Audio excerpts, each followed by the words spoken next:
The janitor at my office said someone had been using my desk at night. He found fresh coffee cups and crumbs every morning. The coffee ring was the first thing. A perfect circle on the right side of my desk, about 3 inches from the keyboard, in the exact spot where I never put my mug, because I'm left-handed and my mug lives on the left. I noticed it on a Monday in November when I sat down and set my bag on the floor and reached for the mouse and saw it.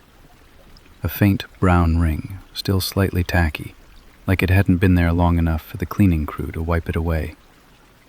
Or like it had been made after the cleaning crew had already come through. I wiped it with a tissue and forgot about it. On Tuesday, there was another one, same spot, same size. I stared at it for a few seconds longer this time, then wiped it and opened my email and started my day. I work in accounts receivable for a company that makes industrial packaging, the kind of job that sounds boring because it is boring. And I don't mean that as self-pity, I mean it as context. My desk was one of 14 on the 3rd floor of a 5-story office building on the west side of the business district. Gray carpet, fluorescent lights, the low hum of the HVAC system that never quite reached comfortable. The desks were arranged in clusters of 4, separated by low partitions that gave you the illusion of privacy without any of its substance. My cluster was in the back corner, near the door to the server room and the emergency stairwell.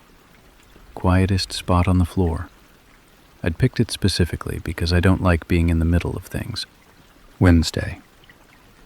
No coffee ring. I felt a small, stupid relief. But there was something else. A crumb. A single crumb on the space bar of my keyboard. I picked it up and rolled it between my fingers. Bread, maybe, or a cracker. Something dry and stale that had no business being on my keyboard because I don't eat at my desk. Ever. It's a thing I'm particular about. I've worked here for 4 years, and I have never once eaten a meal, a snack, or so much as a breath mint at this desk. My coworkers know this about me because I've mentioned it enough times that some of them find it annoying. I brushed it off, opened my email. Thursday morning, I found Ray. Ray Okafor was our night janitor. Had been for as long as I'd worked there, maybe longer. Tall, quiet, late 60s. The kind of man who moved through the building like he was trying not to disturb the air. He worked the 10 p.m. to 6 a.m. shift, which meant I almost never saw him. Our overlap was a narrow window in the mornings when he was finishing up and I was arriving early, which I sometimes did because the train schedule made it easier to get in at 7 than at 8:30. That Thursday, I arrived at 7:10 and found Ray on the 3rd floor, pushing his cleaning cart toward the elevator. He saw me and stopped. Looked at me with an expression I'd never seen on his face before. Not worried exactly. More like he'd been carrying something for a while and had just decided to set it down. "Miss Keene," he said. "Can I talk to you for a second?" "Of course, Ray. What's up?" He glanced down the hall, then back at me. "Your desk," he said. "In the back corner." "Yeah?" "Someone's been using it. At night." The hallway was empty. The fluorescent lights buzzed in that low, constant frequency that you stop hearing after a while, and then suddenly hear again. Ray shifted his weight and adjusted his grip on the cart handle.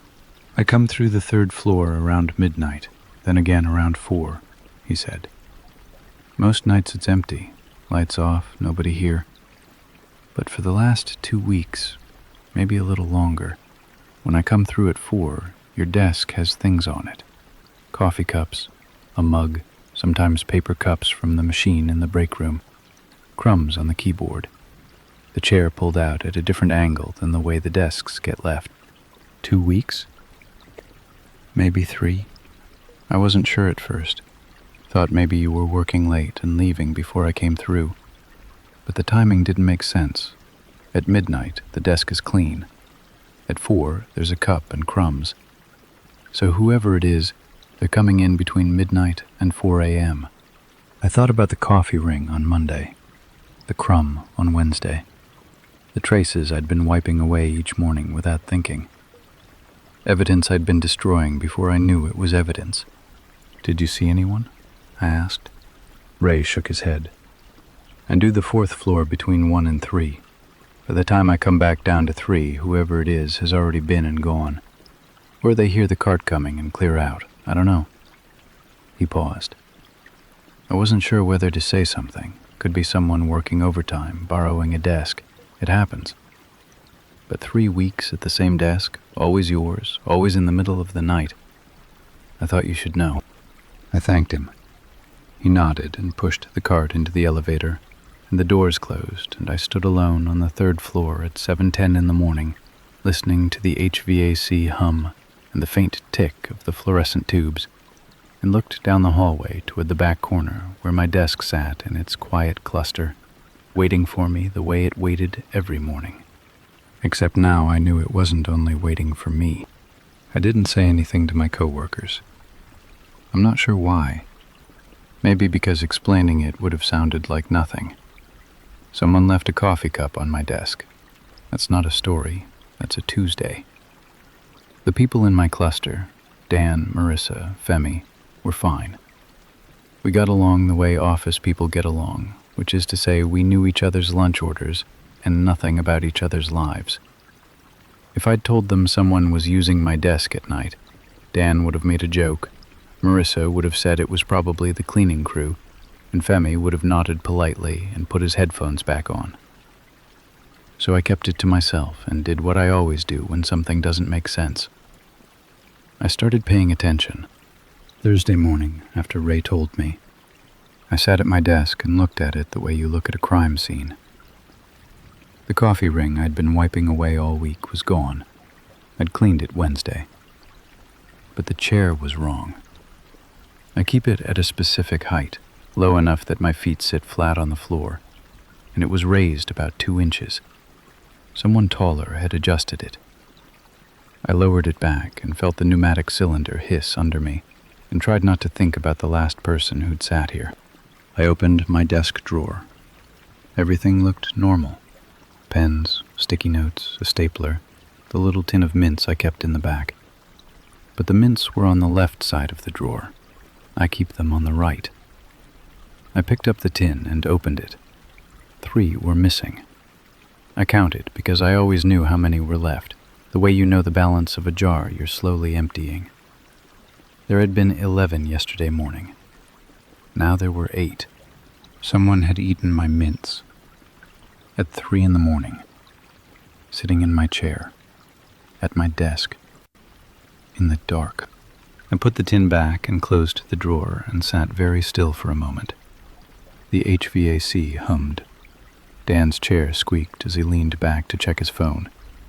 The fluorescent lights buzzed. Everything was normal, and underneath the normal, something was deeply, fundamentally wrong. That afternoon I went to building security. The office was in the basement, a windowless room with monitors showing feeds from cameras in the lobby, the parking garage, the stairwells, and the elevator banks. The security guard on duty was a woman named Patty, who'd worked the day shift for as long as I could remember. I asked her about after-hours access to the building. "Keycard system," she said, not looking up from her phone. "Every swipe logs who, when, which door. After 8 p.m., the main entrance locks, and you need your card to get in through the parking garage or the side entrance. Can you check the logs for the 3rd floor? The last few weeks, between midnight and 4 a.m. She looked at me then. "Why?" I told her about the coffee cups, the crumbs, Ray's account. She shrugged, but pulled up the system, typed, scrolled. Her eyebrows did something I didn't like. "Okay, so," she said, "between midnight and 4 a.m. over the last 3 weeks, I've got regular entries for the janitorial staff. That's Ray and the weekend crew. I've got a couple of late-night entries from the 5th floor, IT guys pulling maintenance windows. And," she scrolled again, "that's it." "That's it?" No one else swiped in during those hours, not for the 3rd floor, not for any floor. But someone was at my desk. Ray saw the evidence. I've seen it. Patty leaned back. I'm telling you what the logs show. If someone's getting into the building without swiping, they're either tailgating someone in, or they've got access the system doesn't track. She paused. Or they're already inside. Already inside. The words landed in my lap like a cold stone. The building closed at 8. The cleaning crew arrived at 10. Between 6 p.m. and 10 p.m., the building was supposed to be empty. But supposed to be is a phrase that does a lot of work and guarantees nothing. What about cameras? I asked. Is there a feed for the third floor? Cameras cover the lobby, the garage, the elevators, and the stairwells. No cameras on the individual floors. Privacy policy. Company didn't want employees feeling surveilled at their desks. She said it with a particular flatness of someone who'd pointed out this gap before and been ignored. No cameras on the floors. No record of anyone swiping in. Someone was at my desk for 3 weeks in the middle of the night, and the building's entire security infrastructure had nothing to show for it. I went back upstairs, sat at my desk, opened my email, closed it, opened it again. The cursor blinked at me like a pulse. That evening, before I left, I did something I'd been thinking about since Ray told me. I set traps. Small ones, the kind that would be invisible to anyone who didn't know to look. I placed a single hair across the seam of my top drawer, held in place by closing the drawer on it. I positioned my pen at a precise angle on the desk, took a photo with my phone so I'd have a reference.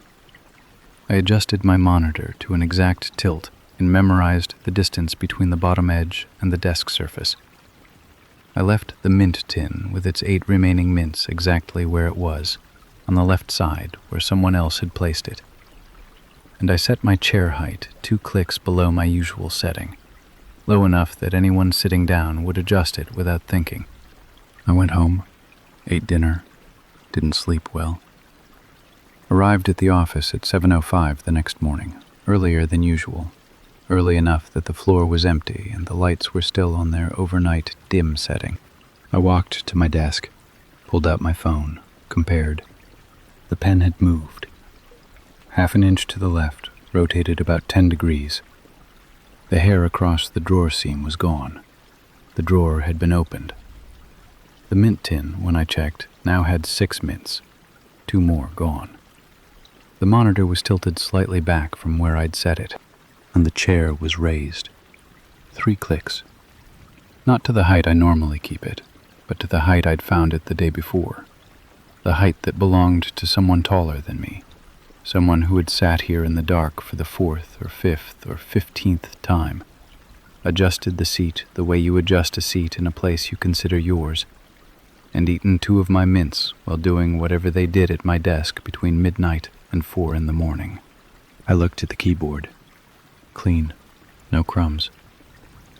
They were getting more careful. I sat down slowly. The chair was too high. My feet dangled slightly, the way a child's would. I lowered it back to my setting and felt the hiss of air leaving the cylinder, and something else leaving me at the same time. Something I hadn't even known I was holding. The certainty that my space was my space. That the hours I wasn't here didn't count.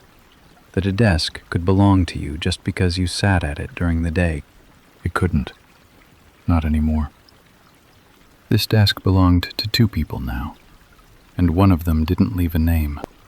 I bought a camera on Friday after work. A small one, the size of a thumb drive, designed to look like a USB charger. You plugged it into an outlet, and it recorded continuously to an SD card, with a wide-angle lens that covered most of a room. $70 from an electronics store. Motion-activated, infrared for night vision. I read the reviews in the parking lot, and half of them were from people catching nannies and housekeepers and cheating partners. The commerce of suspicion, packaged for overnight delivery. I brought it into the office Saturday morning. The building was open on weekends for anyone with a key card, though almost nobody came in. The 3rd floor was empty and dim, the lights on their timer setting, the HVAC running at its reduced weekend cycle. My footsteps sounded different on the weekend, louder, more singular, like the building was paying attention to each one. I plugged the camera into the power strip under my desk, angled toward the chair and the desktop. From a normal vantage point, it looked like a phone charger. Unremarkable. I tested the angle with my phone's app, confirmed the field of view covered the desk, the keyboard, and most of the chair. Then I left. Sunday, I stayed home and tried not to think about it. Failed. Monday morning, I arrived at 6:50, earlier than ever, and went straight to my desk. The coffee ring was back, right side, 3 inches from the keyboard. The chair was raised. 2 mints gone from the tin, down to 4 now. I pulled the camera from the power strip, ejected the SD card, and put it in my laptop. 2 nights of footage, Saturday and Sunday. I scrubbed through Saturday first. The floor in its weekend emptiness, my desk sitting in the gray half-dark of the emergency lighting. The infrared turned everything a washed-out green.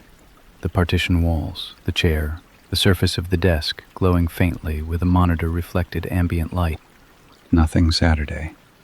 8 hours of stillness. The only movement was the cleaning crew coming through around 11 p.m. Ray's weekend replacement, a younger guy I didn't know, pushing a vacuum between the desk clusters and moving on. Sunday. I scrubbed forward. 10 p.m., 11 p.m., midnight. The cleaning crew came and went. The floor went dark and still. 1 a.m., nothing. 1:30, nothing. 2:14 a.m., movement. From the right side of the frame, the direction of the emergency stairwell door, not the elevator. A figure entered the frame, and I stopped the scrub and let it play in real time. A man, average build, wearing dark clothing, a hoodie, the hood down, dark pants. He walked to my desk with the unhurried ease of someone who'd done this many times.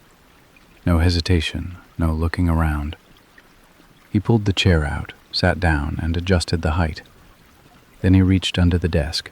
I flinched, thinking he'd found the camera, but he was plugging something in, a phone charger.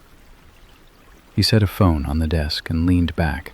For a moment he just sat there, hands on the armrests, head tilted slightly back, looking at the ceiling. The posture of a person settling in, getting comfortable in a space they considered theirs. Then he stood, walked out of frame toward the break room, and came back 2 minutes later with a paper cup, coffee from the machine. He set it on the right side of the desk, the exact spot where I'd been finding the ring every morning, and opened my top drawer. He knew where the mints were. Didn't search, didn't rummage. Reached to the left side where the tin sat, and took it out and opened it, and shook 2 into his palm, and put the tin back and closed the drawer. The whole sequence took less than 5 seconds. Practiced. Routine. He sat there for over an hour, drank his coffee, ate the mints. Sometimes he just sat with his hands on the armrests, staring ahead. Other times he leaned forward and rested his forearms on the desk the way you do when you're working, except the computer was off, the monitor was dark, the keyboard untouched. He was sitting at a dead workstation in a dark office at 2 a.m., performing the posture of work with nothing to work on. At 3:25 a.m., he did something that made me pause the footage and sit back from my laptop. He opened the second drawer, the bottom one, deeper, where I kept a sweater for cold days and a spare pair of flats, and a photograph of my parents that I'd taped to the inside of the drawer because I didn't want it on my desk where people could ask about it. He opened the drawer and looked at the photograph. Not glanced. Looked. He lifted the frame slightly, tilting it toward the faint light from the emergency exit sign, and studied it. My parents on a beach in Maine, squinting at the camera, my father's arm around my mother's shoulder. A stranger held it in the dark and looked at it the way you look at a photograph of people you're trying to know. He put it back, closed the drawer. At 3:48 a.m., he unplugged his phone, stood up, pushed the chair in at the wrong angle, and walked out of frame toward the stairwell. I sat at my desk on Monday morning and watched that footage 3 times. The coffee ring was still on the desk beside me, drying into the wood. The mints were down to 4. The photograph of my parents was in the bottom drawer where it always was, except now someone else's fingerprints were on the frame. I didn't tell Dan or Marissa or Femi. I didn't tell Patty in security. I needed to understand something first. Something the footage had shown me but hadn't explained. He'd come from the stairwell.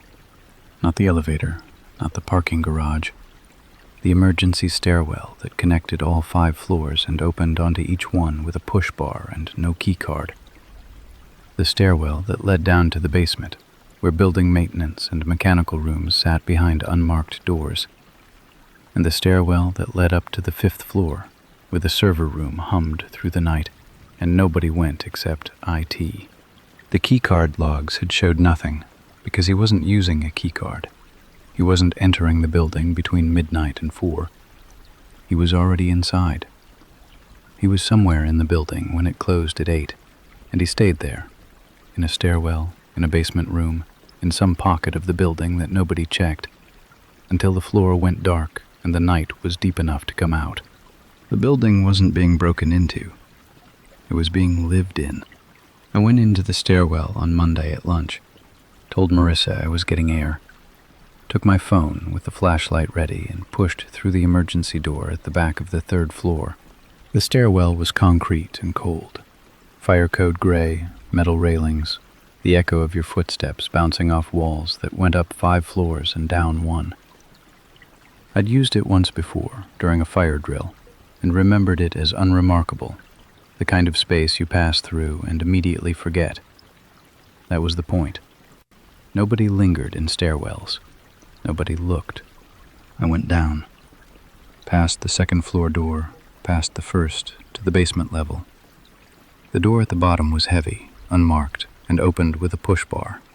No keycard, no lock, just a metal bar and a sign that said, "Building Services, Authorized Personnel Only," which in my experience meant nobody ever went there unless something was leaking. The basement was lit by caged fluorescent tubes spaced too far apart, leaving pockets of shadow between them. The hallway ran the length of the building, concrete floor, exposed pipes on the ceiling, doors on both sides. I passed the electrical room, humming behind its door. The HVAC mechanical room, the one that fed the constant low drone up through the floors. A janitorial supply closet with a mop bucket parked outside it. Each door was closed. Most had small labels: electrical, HVAC, storage 1, storage 2. At the end of the hallway, past the last fluorescent tube, there was one more door. No label. The light didn't quite reach it. It sat in a pocket of gray where the hallway dead-ended against the building's foundation wall. I almost turned around. The rational part of my brain, the part that processes invoices and reconciles accounts and likes things orderly and explainable, was telling me to go back upstairs, show Patty the footage, let someone with a uniform handle this. But there was another part. The part that had been wiping coffee rings off her desk for 3 weeks. The part that had watched a stranger hold a photograph of her parents in the dark. That part wanted to see where he went when he wasn't being me. I pushed the door open. It was a utility room, small, maybe 8 feet by 10, the kind of space that existed because the building's footprint required it, not because anyone had plans for it. Concrete walls, a bare bulb overhead that I had to pull a chain to turn on, a disused breaker panel on the far wall, the kind that had been replaced by something newer upstairs and left to rust in place, a drain in the floor, a shelf unit against one wall with dusty boxes of old files that probably hadn't been touched in a decade, and behind the shelf unit, in the gap between the shelving and the wall, a sleeping bag. Not laid out, rolled, but loosely, the way you'd leave it if you were coming back. A dark blue sleeping bag on a flattened piece of cardboard, positioned so that if you were lying in it, you'd be completely hidden from the doorway by the shelf unit. You'd have to come into the room, walk past the breaker panel, and look behind the shelves to find it. I stood at the edge of the shelf and looked down at the sleeping bag and the cardboard and the small, careful arrangement of objects beside them. A backpack, black, zipped shut. A gallon jug of water, 2/3 full. A plastic bag from a convenience store containing a toothbrush, a travel-sized tube of toothpaste, and a stick of deodorant. A phone charger, the same one from the footage, white cable, coiled neatly. A folded newspaper from 6 days ago. And a book, a paperback, face down, spine cracked at the midpoint. I tilted my head to read the cover. It was a self-help book, something about finding purpose and building a meaningful life. A stranger was living in the basement of my office building, sleeping behind a shelf on a piece of cardboard, and reading a book about how to live a meaningful life. The specificity of that detail, the earnestness of it, the almost heartbreaking normalcy of a person trying to improve themselves while hiding in a utility room, hit me harder than the sleeping bag had. I didn't touch anything. I backed out of the room, pulled the chain to kill the light, and let the door close behind me. Stood in the dim hallway with my heart going fast and my hands steady, and the sound of the building humming all around me. Pipes and electricity and air moving through ducts, the living machinery of a structure that kept running regardless of who was inside it. He was here, right now. That was the thought that crystallized as I stood in that hallway. It was Monday, 12:30 in the afternoon. The building was full of people. 5 floors of workers at desks, in meetings, eating lunch, sending emails. And somewhere in this same building, maybe in that room, maybe in another pocket I hadn't found, a man was waiting for all of us to leave so he could come out and sit at my desk and drink coffee and eat my mints and hold my parents' photograph in the dark. I went upstairs, walked past my cluster. Dan asked if I was okay. He said I looked pale. I said I was fine. Sat at my desk, looked at the stairwell door at the end of the hall, 20 feet from where I sat, and thought about all the mornings I'd arrived early and sat in this chair and worked in this quiet corner and felt comfortable in its isolation. The back of the floor, near the stairwell, away from everyone. I'd chosen this spot because it was the most private desk on the floor. So had he, for the same reason. I took out my phone and called Patty, told her what I'd found. She was quiet for a long time. Then she said she'd call building management and to stay at my desk. I stayed. I worked. I did my job with the stairwell door in my peripheral vision for the rest of the afternoon, watching it the way you watch a door when you know something is behind it. Every time it didn't open, the relief lasted about 30 seconds before the tension rebuilt. At 4:45, 15 minutes before the end of the day, Patty came up to the 3rd floor with 2 building maintenance workers and the property manager, a man in a gray suit I'd never met. They went into the stairwell. I listened to their footsteps echo down. The door swung shut behind them with a heavy click. They were down there for 20 minutes. When they came back, the property manager walked past my desk without acknowledging me. One of the maintenance workers was carrying the black backpack by the top handle, holding it away from his body like it was something dead. Patty stopped at my partition. "Room's cleared," she said. "Sleeping bag, personal items, everything's been removed.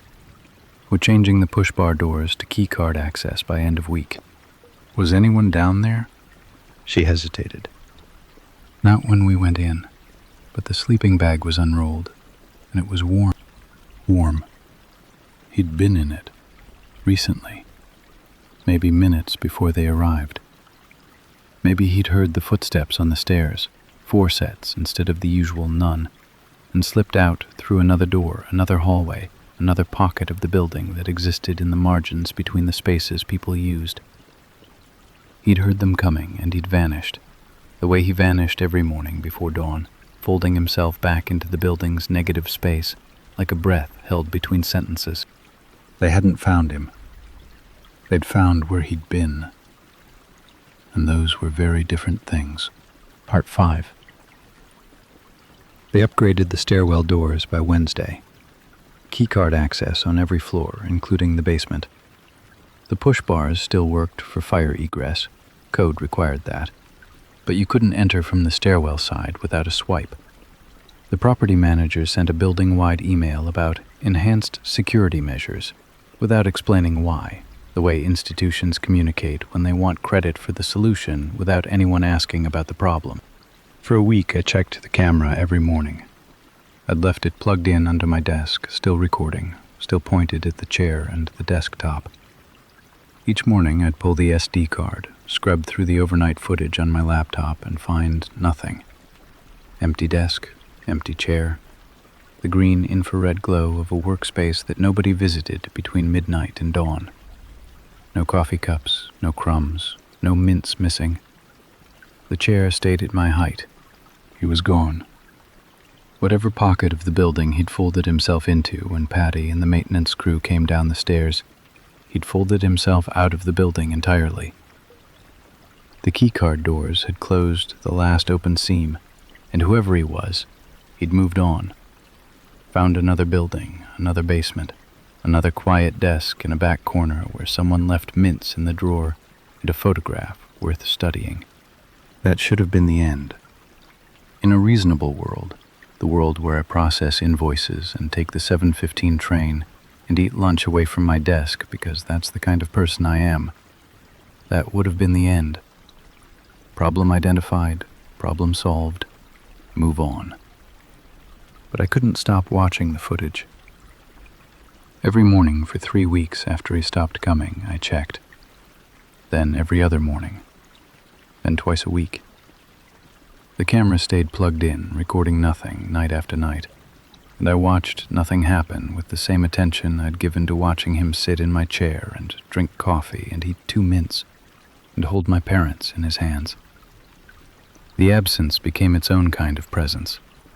The footage of the empty desk was proof that something had stopped, and proof, by the exact same logic, that something could start again. Ray noticed. Of course he did. Ray noticed everything, the same way he'd noticed the coffee cups in the first place.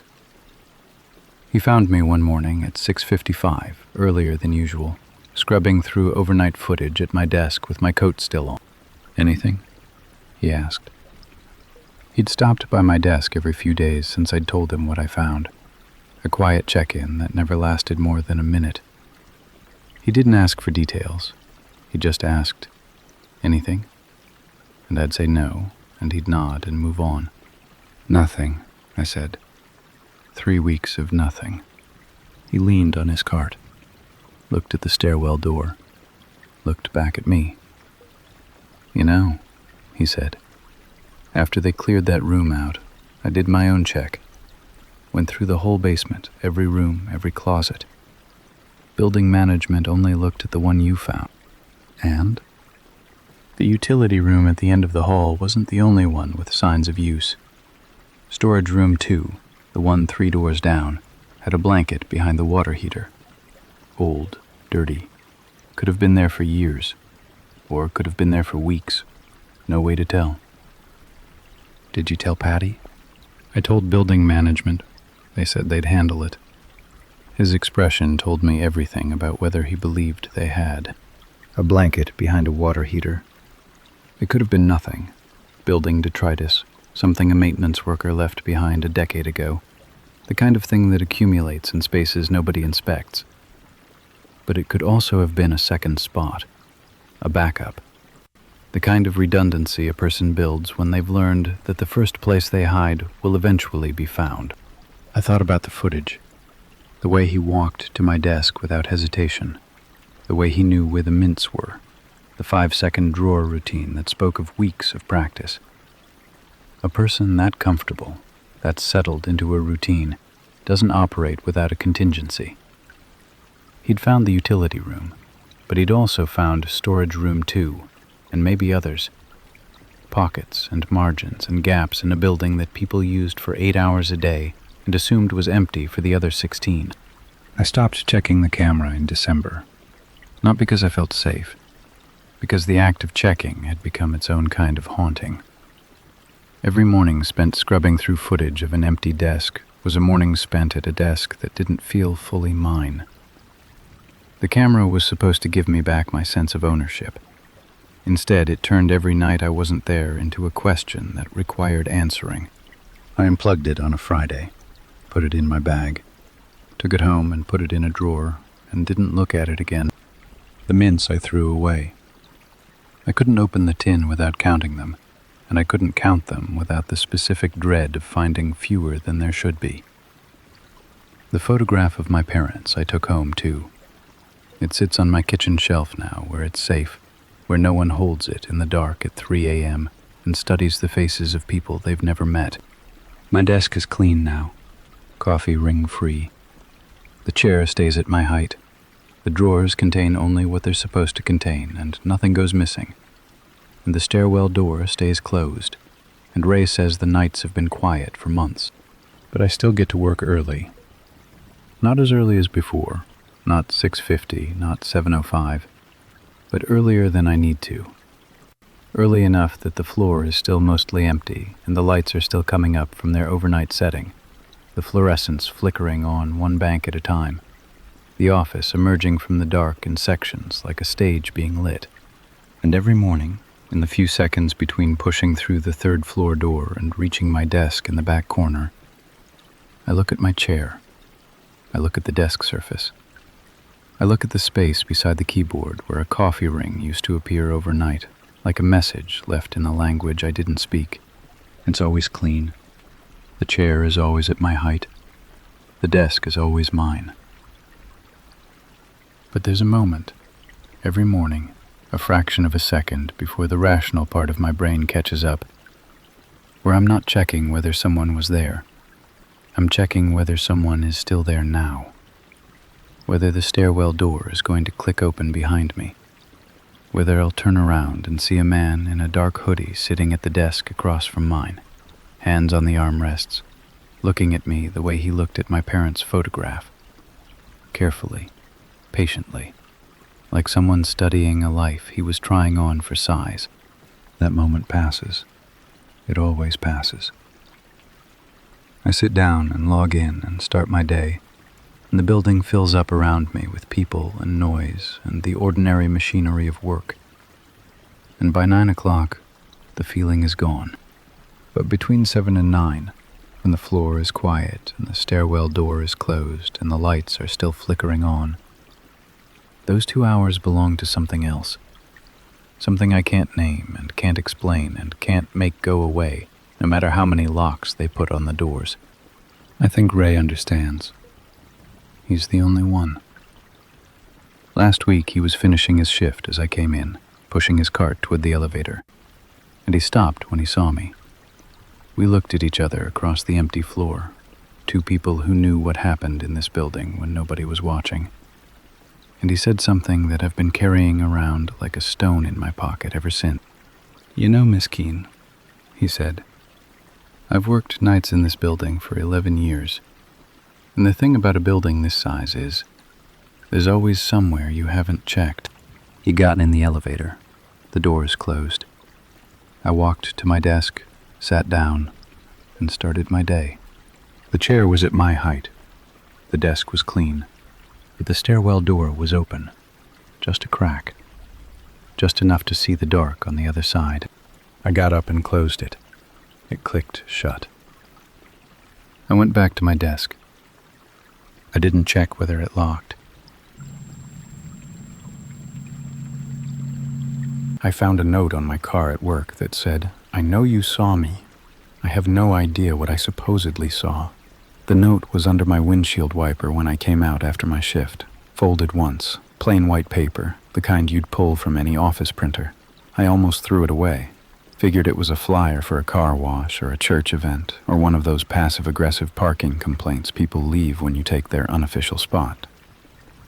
But I unfolded it anyway, standing in the warehouse parking lot at 11:30 p.m. with my breath clouding in front of my face and the lot lights buzzing orange above me. 5 words in black ink, block letters, all caps. "I know you saw me." That was it. No signature, no context, no explanation.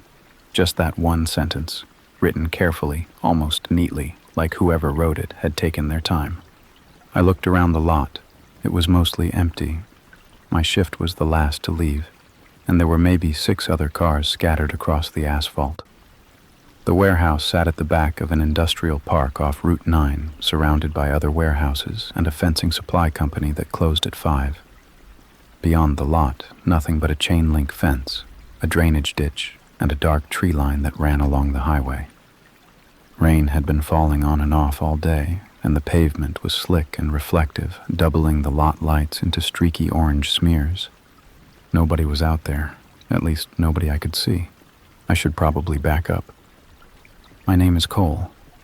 I was 26 when this happened, living alone in a rental duplex about 20 minutes from work.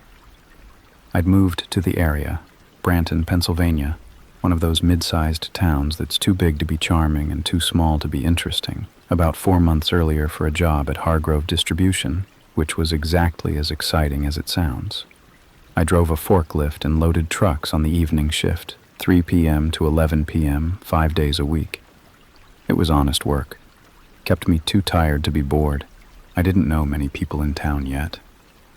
I'd moved from about 3 hours south after a breakup. The kind where you both know it's over, but neither of you wants to say it, so it just rots until someone finally walks. I walked, packed my truck, found a job listing online, signed a lease site unseen, and started over in a town where I didn't know a single person, which was the point. The duplex was fine, small, quiet, a little drafty when the wind came from the north. My side had a living room, a kitchen, 1 bedroom, and a back door that opened onto a concrete slab someone optimistically called a patio. The other side was occupied by an older guy named Walt, who I saw maybe twice a week. We'd nod at each other in the driveway, and that was the extent of our relationship. I liked it that way. My routine was simple. Wake up around noon, eat something, go for a run if the weather wasn't terrible, shower, drive to work. After my shift, I'd come home, microwave whatever was in the fridge, watch something on my laptop until I fell asleep. On my days off, I'd drive into town for groceries or sit on the back slab and listen to the rain when it came through, which in Branton was often. The area got this steady, gray, low-pressure weather that could last a week without breaking. Some people hated it. I didn't mind. The sound of it on the roof at night made the duplex feel smaller, closer, like being inside a shell. I'd been settled into that rhythm for about 3 months. No problems, no drama, no anything. The job was monotonous but predictable. The duplex was cheap and quiet, and I'd started to feel like maybe starting over hadn't been such a bad idea after all. Then I found the note. I stood there reading it 3, 4, 5 times, turning the paper over like there might be something on the back. There wasn't. Just those 5 words on the front. I know you saw me. Saw what? Saw who?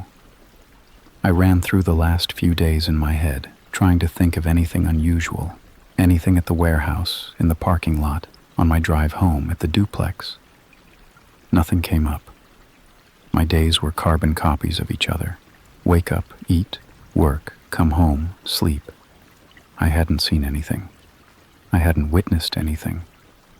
I hadn't even had a conversation with anyone outside of work in over a week.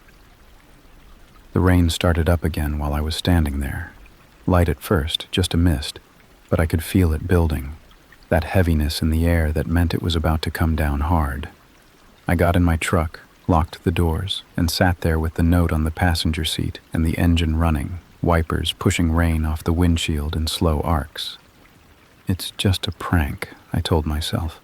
Someone at the warehouse messing around. Guys on the loading dock were always doing stupid stuff, hiding each other's keys, taping air horns to chairs, writing fake love notes and sticking them on lockers. This was probably that. Some bored night shifter with a pen and 5 seconds of free time. I crumpled the note, dropped it in the cup holder, and drove home. But I kept checking my mirrors the entire way. Every set of headlights behind me felt too close. Every car that turned down my street felt deliberate. And when I pulled into the driveway and killed the engine, I sat there for a full minute before getting out, scanning the street, the sidewalk, the dark gap between the two halves of the duplex where the floodlight had burned out weeks ago, and I'd never bothered to replace it. I went inside, locked the door, and told myself it was nothing. It wasn't nothing.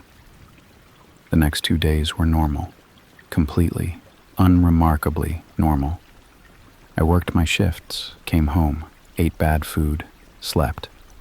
No notes on my truck, no weird encounters, no feeling of being watched. By Wednesday, I'd almost convinced myself the whole thing had been a prank. One of the dock guys, probably Travis, who thought everything was funny and nothing had consequences, screwing around after shift. I even brought it up casually during break, mentioned finding a weird note on my windshield, watched their faces for a reaction. Nobody flinched. Travis laughed and said someone probably thought my truck was somebody else's. Danny, one of the older guys, said he once found a note on his car that said, "Sorry about the scratch," and there was no scratch. People are strange. Things happen. I let it go. Thursday night, I worked a double because one of the day shift guys called out. That meant I was at the warehouse from 7 a.m. to 11 p.m., 16 hours of loading pallets and scanning inventory and pretending I wasn't exhausted. By the time I clocked out, the building was nearly empty.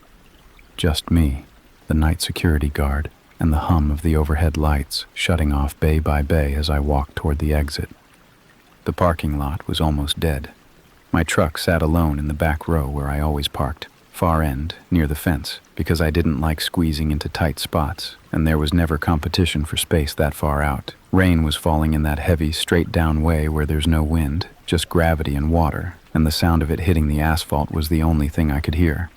I was halfway across the lot when I saw it. Another piece of paper under my wiper. Same white paper. Same single fold. My feet stopped before my brain caught up. I stood there maybe 15 feet from my truck, rain soaking through my jacket, staring at that little white rectangle pressed against the glass. Part of me wanted to turn around and walk back inside. Part of me wanted to get in the truck and drive away without reading it. But I didn't do either of those things because when someone leaves you a note, you read it, even when you know you shouldn't. I pulled it from under the wiper, unfolded it. Same block letters, same black ink, same careful, deliberate handwriting. You can't pretend you didn't. My mouth went dry. Rain was running down my face, dripping off my jaw, and I couldn't feel any of it. I read it again and again. Then I looked up and scanned the lot. The fence line, the tree line, the drainage ditch, the dark gaps between the other warehouses. Nothing moved. The security light at the far end of the lot flickered once, then held steady. I got in the truck, locked the doors, sat there with the note in my lap and the first note, which was still in my cup holder where I'd crumpled it 3 days ago, and I put them side by side. I know you saw me. You can't pretend you didn't. Same handwriting, same paper, same person, and they knew which car was mine. They knew where I parked. They knew when my shift ended.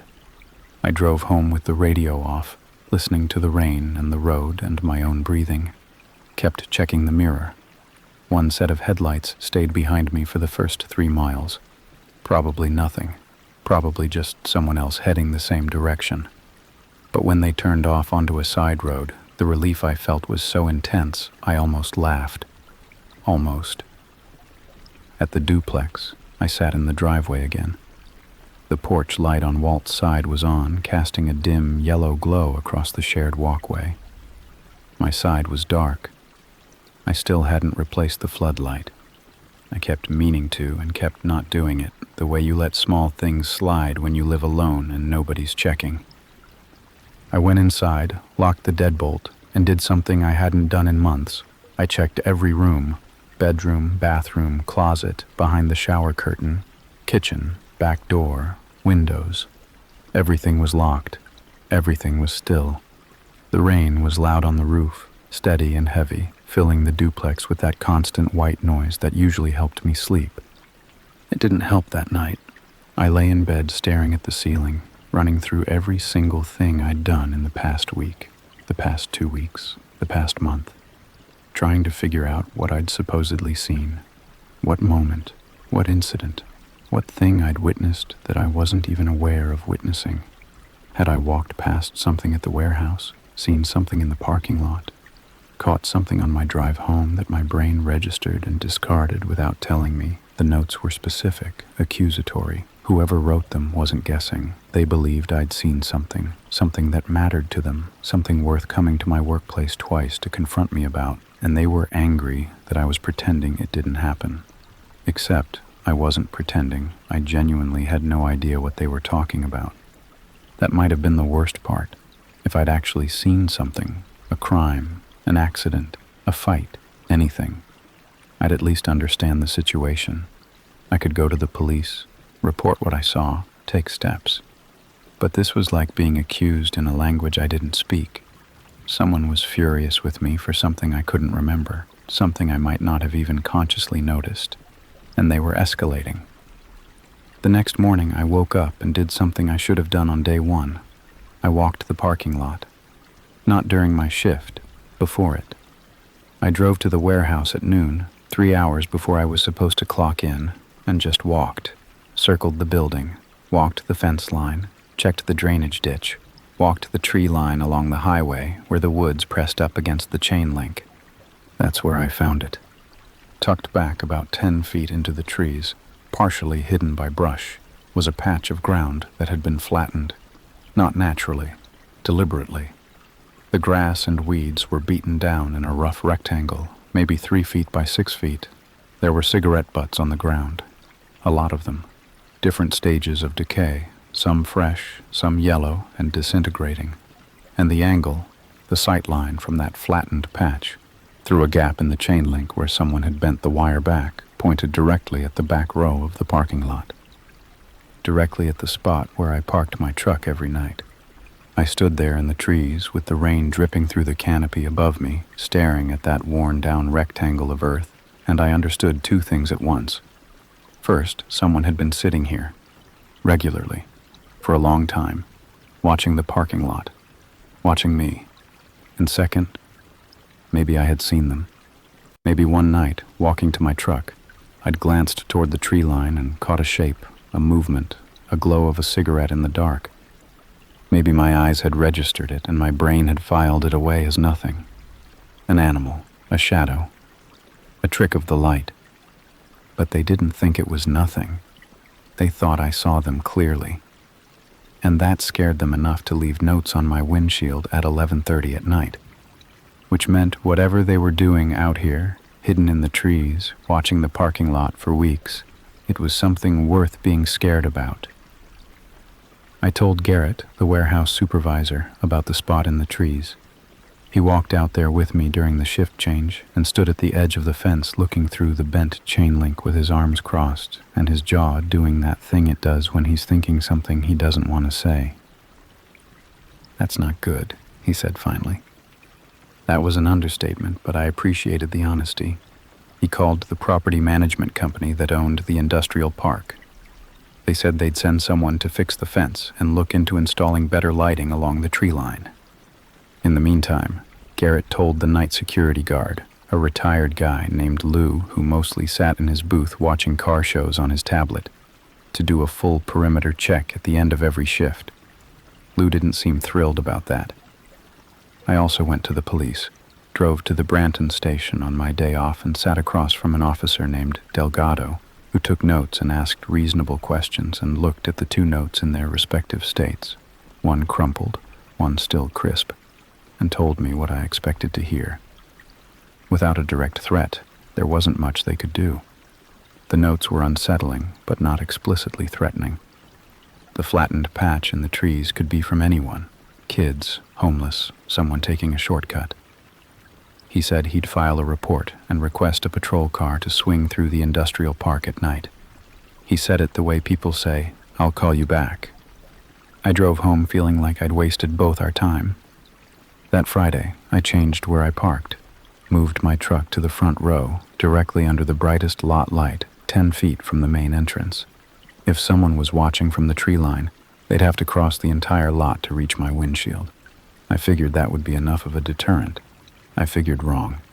The note was there when I came out at 11, tucked under the wiper, same paper, same handwriting. This time the message was longer.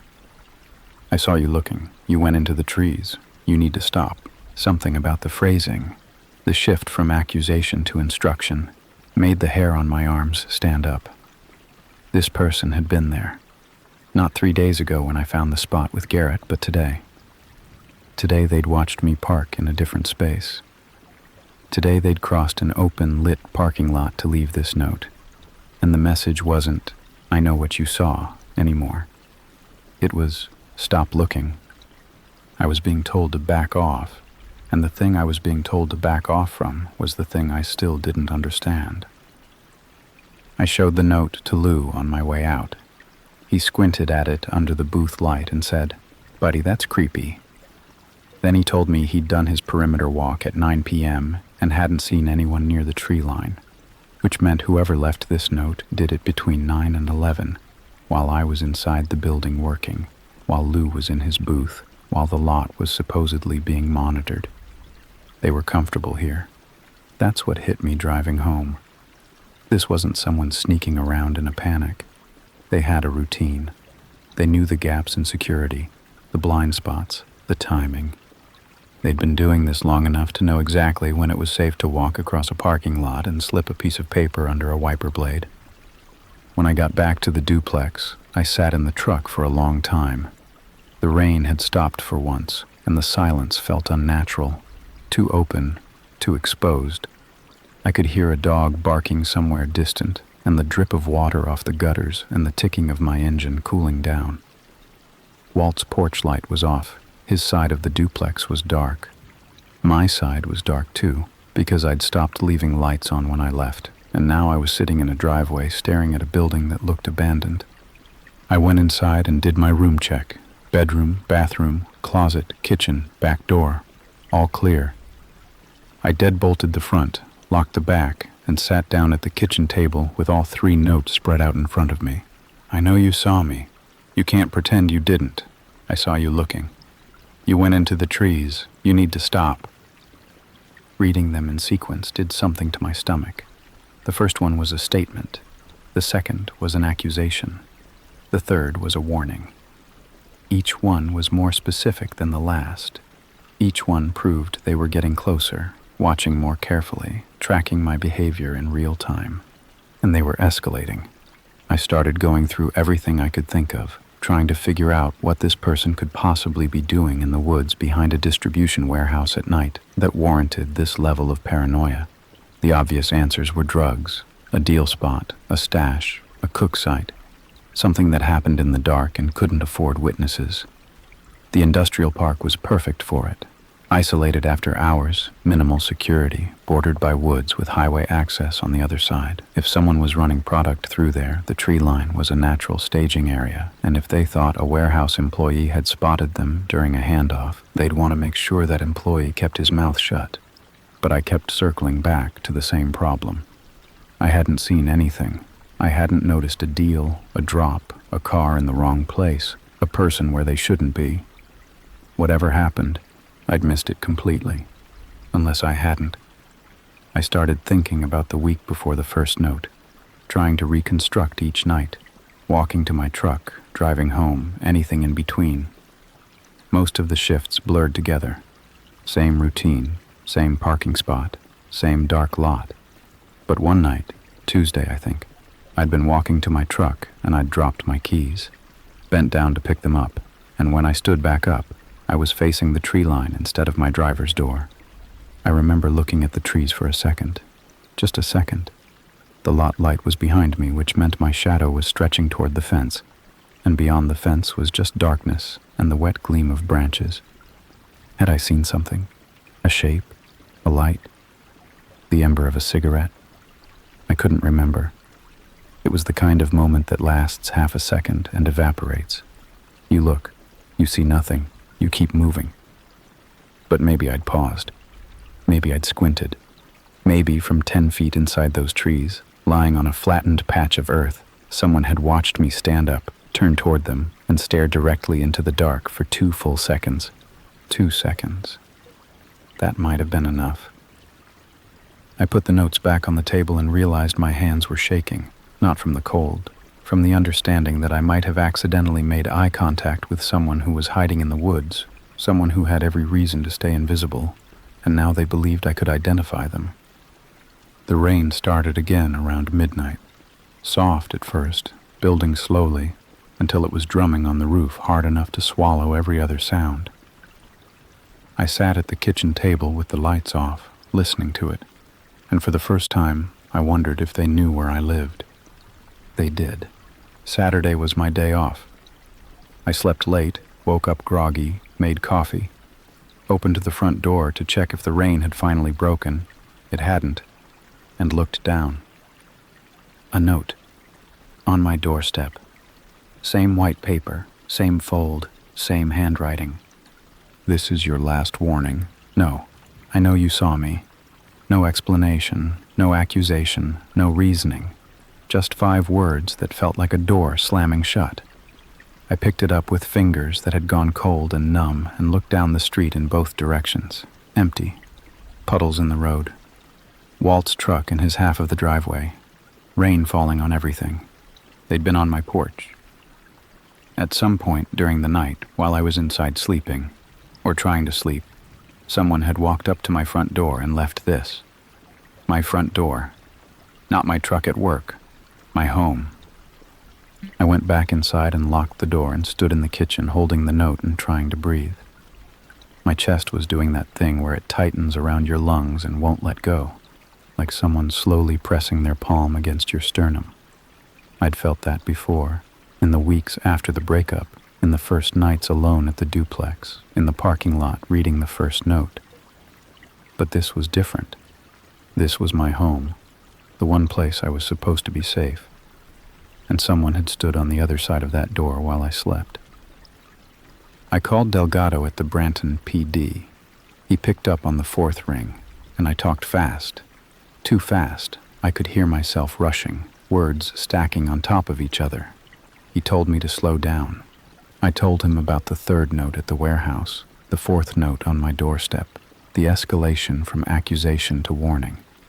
He was quiet for a moment, then said he'd send a patrol car to do a drive-by, and that I should consider staying somewhere else for a few days. Staying somewhere else. I'd moved to Branton specifically so I could be somewhere else. I didn't have anywhere else to go. I spent the rest of Saturday inside with the blinds shut and the TV off, listening to rain and trying to think. 4 notes, each one more direct, each one closer. Parking lot, parking lot, parking lot, front porch. The geography alone told a story. Whoever this was had started at the warehouse where they felt confident and then followed me home. They'd tracked my truck, mapped my commute, found my address. They knew my routine at work, and now they knew where I slept. Around 4 p.m., I heard something outside. A car door. I was at the kitchen window before I'd consciously decided to move, peeling back the edge of the blind to look at the street. A dark sedan was parked across the road, 2 houses down, engine off. I didn't recognize it. It wasn't a neighbor's. I'd been here long enough to know the usual cars on the block. This one was dark blue or black, older model, no front plate. And someone was sitting in the driver's seat. I could see the shape of them through the rain-streaked windshield. Just a silhouette, not moving, facing my direction. I stood at the window and watched them. They sat in the car and watched me, or watched the duplex, or watched the street. I couldn't tell. The rain made everything blurry, distorted, like looking through frosted glass. 2 minutes passed, 3, 5. The figure didn't move. The car didn't start. Then they turned on the headlights. Just for a second, a quick flash, on and off, like a signal, or a message, or a way of saying, "I see you at the window." I dropped the blind and stepped back so fast I hit the kitchen table with my hip. My heart was hammering. My legs felt hollow. I stood in the middle of my kitchen in the dark, breathing too fast, and listened. The car started. I heard the engine turn over, heard the wet sound of tires on the road, heard it pull away and fade into the distance. By the time I got back to the window, the street was empty. I called Delgado again. He said he'd send a car. 20 minutes later, a patrol unit rolled through, did a slow loop of the block, and left. The officer didn't get out, didn't knock, just drove past and kept going. I watched from the window and felt absolutely nothing, because what was there to feel? A car had been parked on a public street. Someone had flashed their headlights. There was no law against that. That night, I did something I'm not proud of. I couldn't sleep, couldn't sit still, couldn't be inside my own walls anymore. At 1 a.m., I drove back to the warehouse. I don't know what I thought I was going to do. Confront someone, catch them. Understand finally what I'd supposedly seen and why it mattered enough to follow me home. The industrial park was dead. No cars in any lot, no lights in any building. The rain was relentless, pounding the roof of my truck, turning the windshield into a waterfall between wiper strokes. I parked near the fence, killed the engine, and sat in the dark, looking at the tree line. For 10 minutes, nothing. Just rain and darkness and the orange glow of the lot lights reflecting off the wet ground. Then I saw the light. Small, orange, flickering. 50 feet into the trees, past the bent section of chain link. A cigarette. Someone was out there, right now, sitting in the same spot in the rain at 1 a.m. on a Saturday, watching the empty parking lot like it was a TV screen. I should have driven away. I should have called the police. I should have done anything other than what I actually did, which was get out of my truck. The rain hit me immediately. Cold, hard, soaking through my jacket in seconds. I walked toward the fence. My boots were loud on the wet asphalt, and I didn't care. The cigarette light was still there, steady, glowing, and I was walking straight toward it with nothing in my hands and no plan and no idea what I'd do when I got there. I reached the fence. The bent section of chain link was right in front of me, pulled back just wide enough for a person to squeeze through. Beyond it, darkness and trees and the faint orange point of the cigarette. "Hey," I said, loud enough to carry over the rain. My voice cracked on the word, but I didn't care. "I don't know who you are. I don't know what you think I saw, but I didn't see anything. I don't know anything. Just leave me alone." The cigarette moved. Dropped, maybe. The orange light disappeared. Silence. Just rain. Then footsteps. Fast. Not coming toward me. Going away. Crashing through underbrush. Snapping branches. Moving deeper into the trees toward the highway on the other side. Running. They were running from me. I stood at the fence in the rain, shaking, listening to the sound of someone tearing through the woods in the dark, and I waited until I couldn't hear them anymore. Then I waited longer. The rain filled in every silence, every gap, like water flooding a hole. I drove home at 1:30 a.m. with my hands locked on the steering wheel and my clothes soaked through. When I turned onto my street, I looked for the dark sedan. It wasn't there, but something else was. On my windshield, pressed under the wiper, was another note. It had been left while I was at the warehouse, while my truck was sitting in the driveway, while my duplex was empty and dark and unlocked, because in my adrenaline-fueled brilliance, I'd forgotten to lock the front door. I pulled the note off the glass. The rain had made the paper soft and translucent, but the ink hadn't run. Block letters, black ink. You should have listened. I didn't go inside. I sat in the truck staring at my front door, closed, exactly the way I'd left it, but unlocked. And I could not make myself walk up those steps, because "you should have listened" meant something had changed. The warnings were over. Whatever grace period I'd had, whatever chance they'd given me to look away and stay quiet and pretend none of this was happening, I'd burned it. I'd driven to their spot. I'd shouted into the trees. And while I was out there proving I wasn't afraid, someone had come to my home and found the door unlocked. I called Delgado. 2 a.m. on a Saturday, and I didn't care.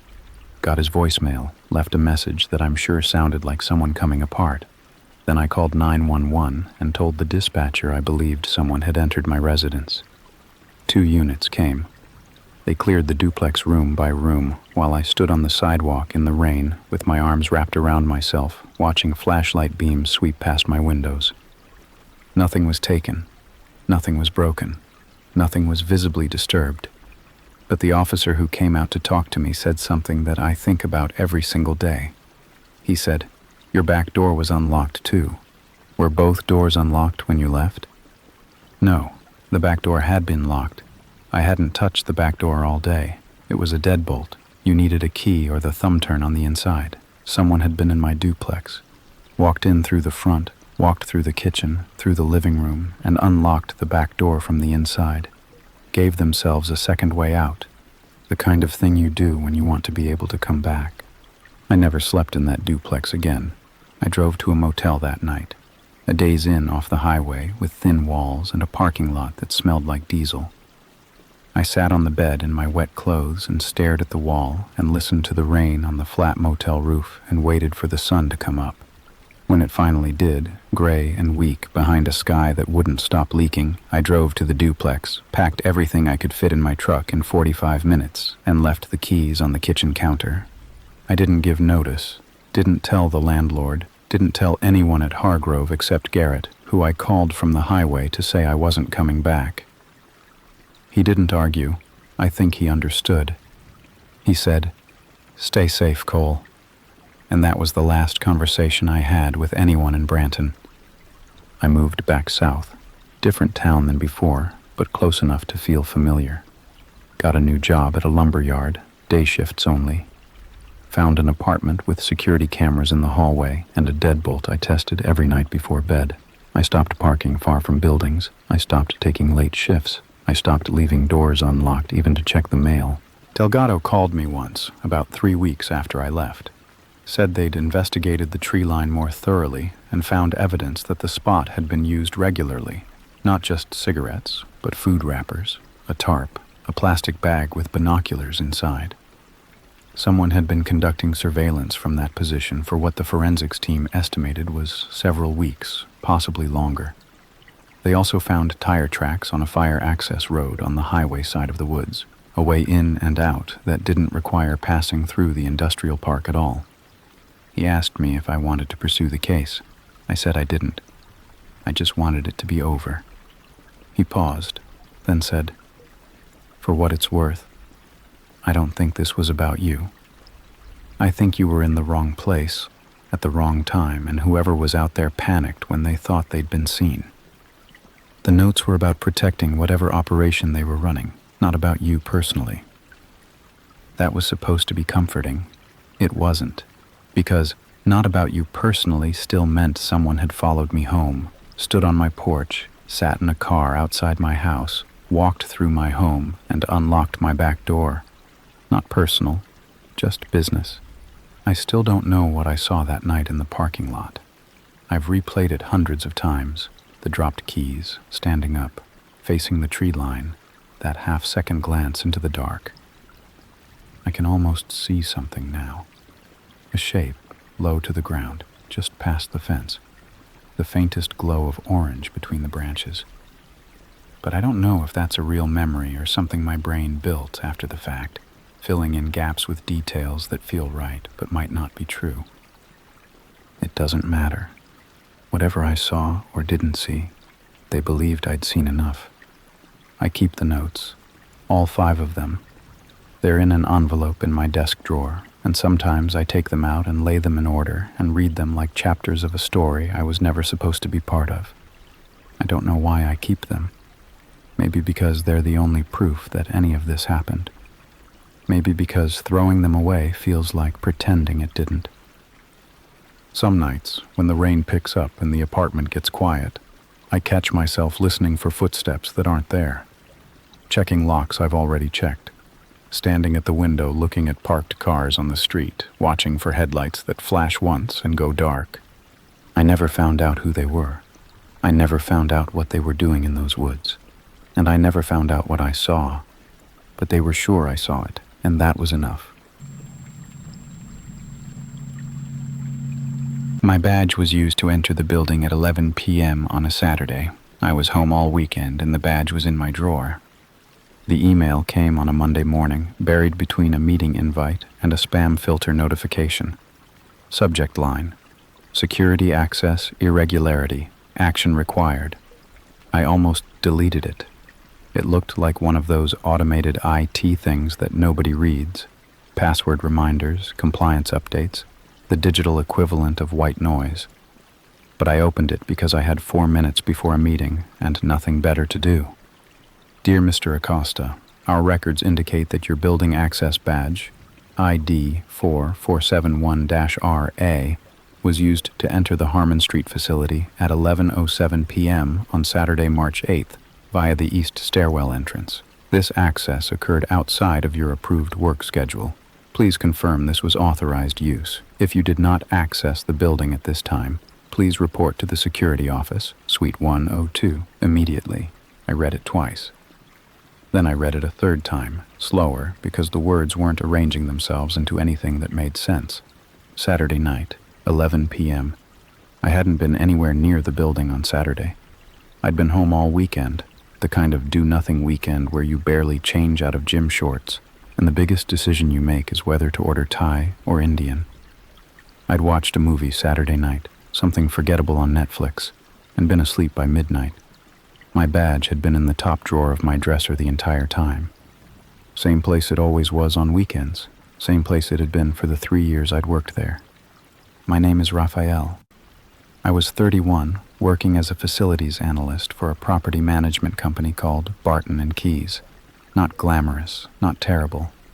The kind of job where you mostly deal with spreadsheets and maintenance requests, and occasionally have to walk a building with a clipboard pretending you know what you're looking at. Our office was on the 4th floor of a mid-rise commercial building on Harmon Street. 7 floors, maybe 15 tenants, a parking garage underneath, and a lobby that always smelled faintly of cleaning solution and recycled air. The building was old enough to have character and new enough to have a decent security system. Badge access on every exterior door and stairwell, cameras in the lobby, the parking garage, and every hallway on every floor. You couldn't get in or out without swiping, and every swipe was logged: time, date, door, badge number. It was the kind of system that existed mostly for insurance purposes. Nobody ever actually looked at the logs unless something went wrong. Something had gone wrong. I work Monday through Friday, 8 to 5. My commute was 20 minutes from a one-bedroom apartment in a neighborhood called Ridgemont. Quiet, residential, the kind of area where you could hear rain hitting the pavement from 2 blocks away because there was nothing else to compete with it. I'd lived there about a year since splitting up with my ex. The apartment was sparse: bed, couch, TV, a kitchen I underused. But it was mine, and it was the right kind of empty, the kind that feels like space rather than absence, most of the time. My routine was rigid, not by design, just by temperament. Up at 6:30, gym 3 times a week, coffee from the same place, same parking spot in the garage, badge in at 7:55, home by 5:30.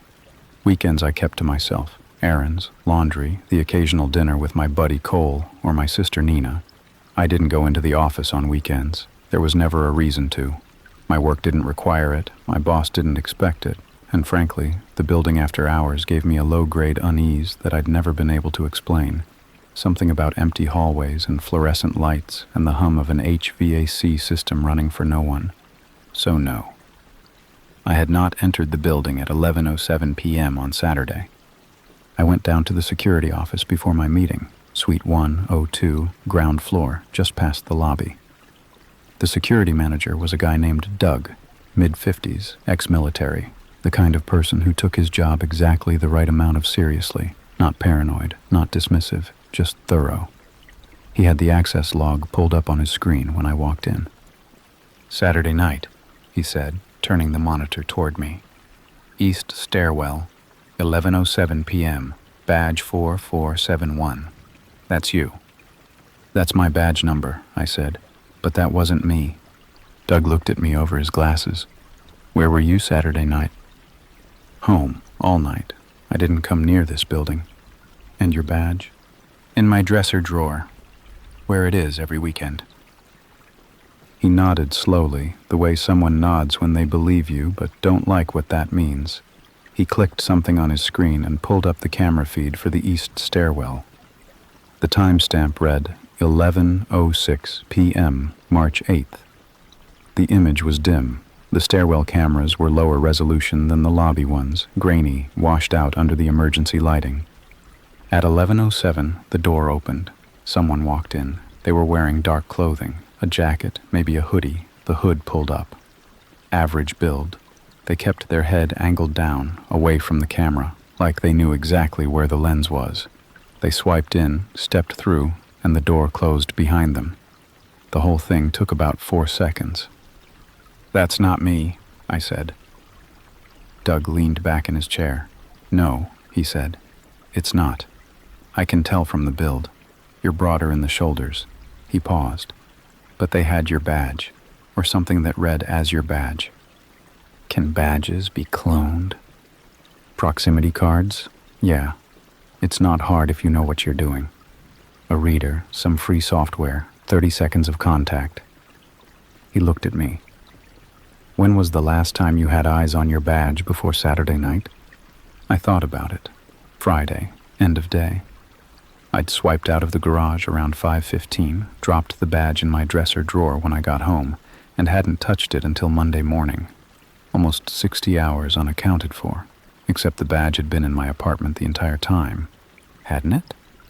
Doug said he'd pull more footage, lobby cameras, garage cameras, hallway cameras on every floor, to see where the person went after entering. He said he'd report it to building management. He said I should consider getting my badge reissued. I thanked him and went upstairs to my meeting.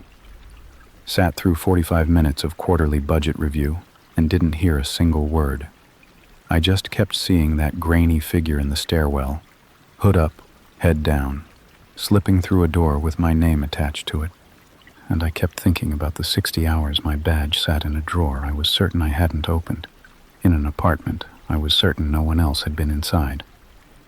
Doug sent me the additional footage Tuesday afternoon, emailed it as a series of clips with timestamps.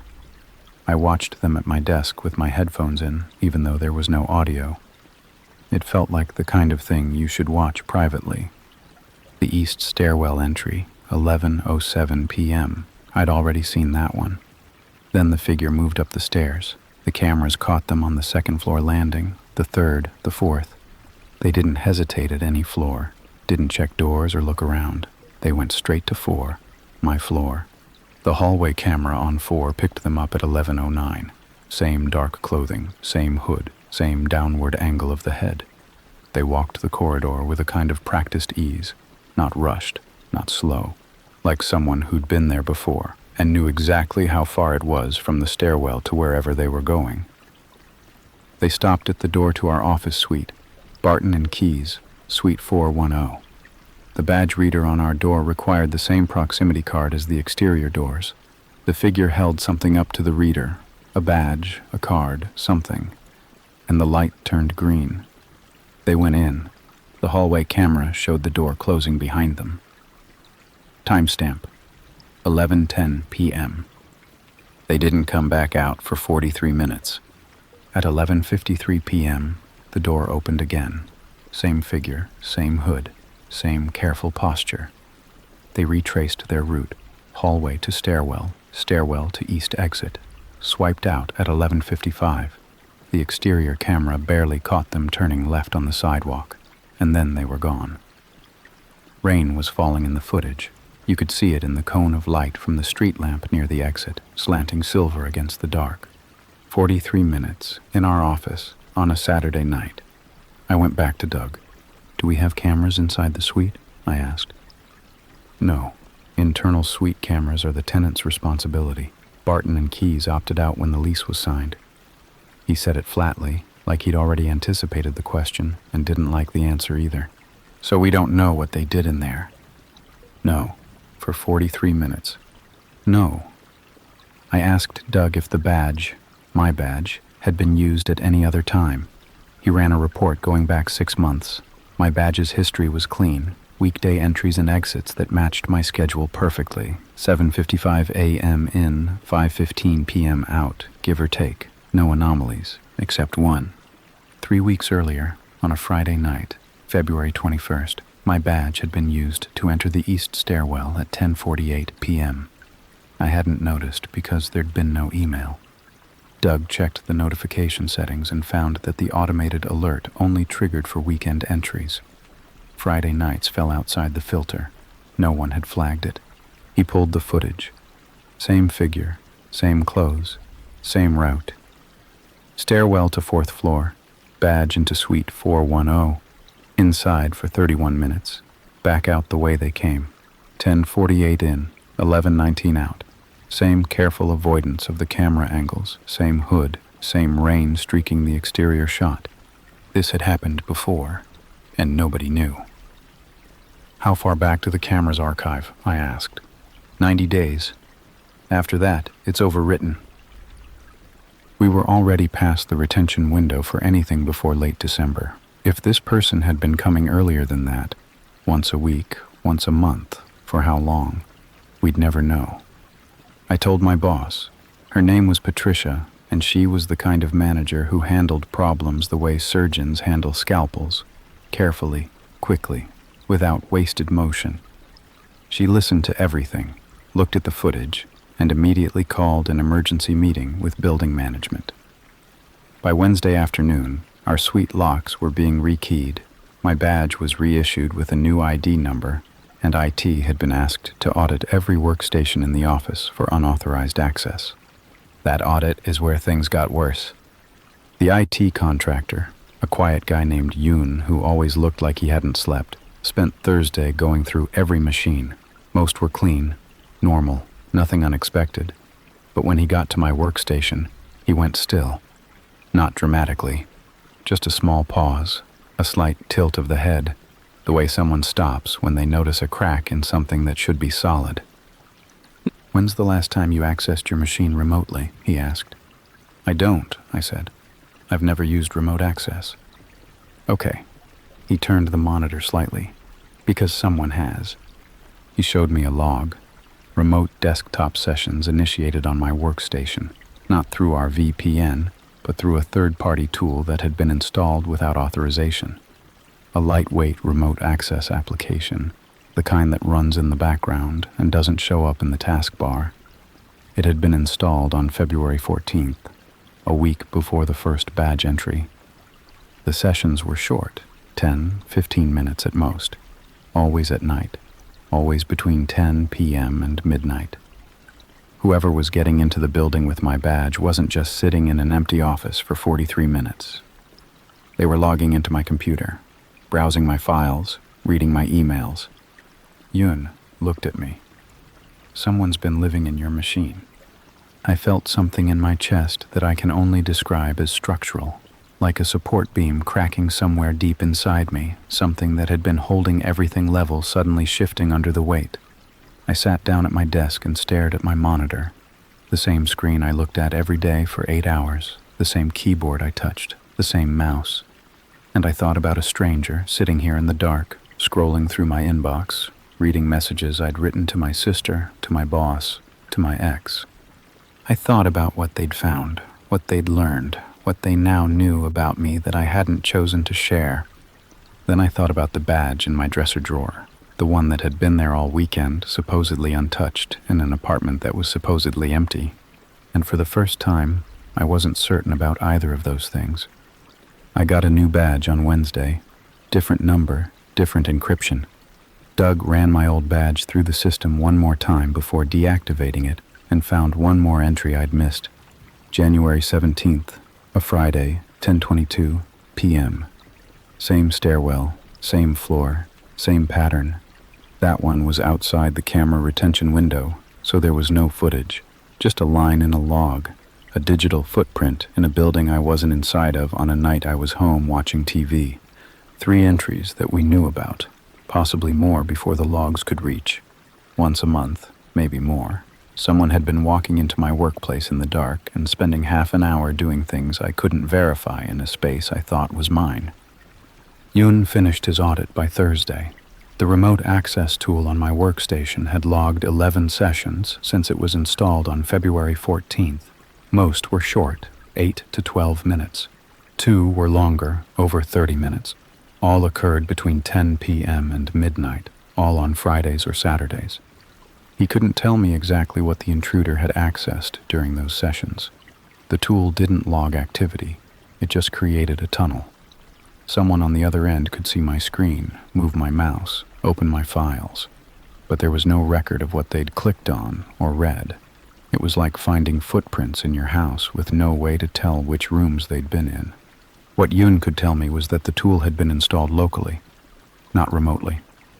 Someone had physically sat at my machine and installed it, which meant the first building entry, January 17th, maybe even earlier, was the setup. They'd gotten in, installed the software, and every visit after that was maintenance. Checking it was still running, maybe accessing things that required being on site, maybe just sitting in my chair in the dark because they could. I asked Yun something that had been circling my head for days. Could they have accessed my personal accounts, email, banking, anything I've logged into from this machine? He didn't answer right away. Do you save passwords in your browser? I did. Of course I did. Everyone does. The little pop-up that says, Save Password, and you click yes because it's easier than remembering. My work email, my personal Gmail, my bank, my health insurance portal. A dozen other things I'd logged into over 3 years without thinking about who else might eventually be looking at the screen. Then yes, Yun said. If they had remote access to your desktop, they had access to anything your browser remembered. I felt the floor tilt. Not physically, but something in my sense of where I stood in the world shifted, like finding out the walls of your house are thinner than you thought. Someone had access to my email, both of them, which meant they'd read conversations with my sister Nina, with my ex, with my boss. They'd seen bank statements, medical records, the apartment rental agreement with my home address on it. My home address? I left work early, told Patricia I wasn't feeling well, which wasn't a lie. Drove home to Ridgemont in a state that I can only describe as cold clarity, not panic, not quite calm, more like everything had been turned up to a frequency I could suddenly hear. Every detail mattered. Every shadow had weight. I parked in my usual spot and sat in the car, looked at my building, a plain 2-story apartment complex, 8 units, 4 up, 4 down. Mine was ground floor, end unit. The front door faced the parking lot. The back had a sliding glass door to a small patio bordered by a wooden fence. I'd chosen it because it was quiet, private, removed from the street. Now it looked exposed. I went inside and did something I should have done a week ago. I checked everything. Not the way you check when you're locking up for the night. The way you check when you think someone's been inside your home. I started at the front door. The deadbolt was a basic Schlage, nothing high security, just the standard lock that came with the unit. I examined it closely. No scratches around the keyhole, no tool marks on the plate. Normal. The sliding glass door in the back. The lock was a simple latch, the kind you flip. I checked it, locked. Then I looked at the track. There was a wooden dowel in the track, something I'd put there when I first moved in because someone had told me it was a good idea. The dowel was in place, but when I picked it up, it felt lighter than I expected. I measured it against the track with my hand. It was shorter than the track by about 2 inches. Not a lot, but enough. Enough for someone to slide the door open just far enough to reach in, flip the latch, remove the dowel, enter, and then replace everything when they left. The dowel would still be in the track. The latch would still be in the locked position. Nothing would look wrong unless you measured. I stood at the sliding door and looked out at the patio. The wooden fence, the strip of grass beyond it, the alley that ran behind the building, where the dumpsters were, where nobody had any reason to be after dark. Rain was streaking down the glass, blurring the fence line, making the alley beyond it look like a smear of gray and shadow. Someone could walk down that alley at night, step over the fence, slide the door, and be inside my apartment in under 30 seconds. They could clone a badge from a drawer without opening it, read a password off a sticky note, install software on a workstation, log into my life from anywhere, and I would never know, because everything would look exactly the same when they left. I called my sister that night. Didn't tell her everything, just enough. That there'd been a security issue at work, that I was being cautious, that I was thinking about changing my locks. Nina listened and then said, "Come stay with me for a few days." I said I was fine. "Raf," she said, "you're not fine. I can hear it." She was right. I wasn't fine. But I wasn't ready to leave yet. Leaving felt like admitting something I didn't want to admit. That my apartment, my routine, my entire sense of safety was built on a foundation I'd never actually tested. I stayed.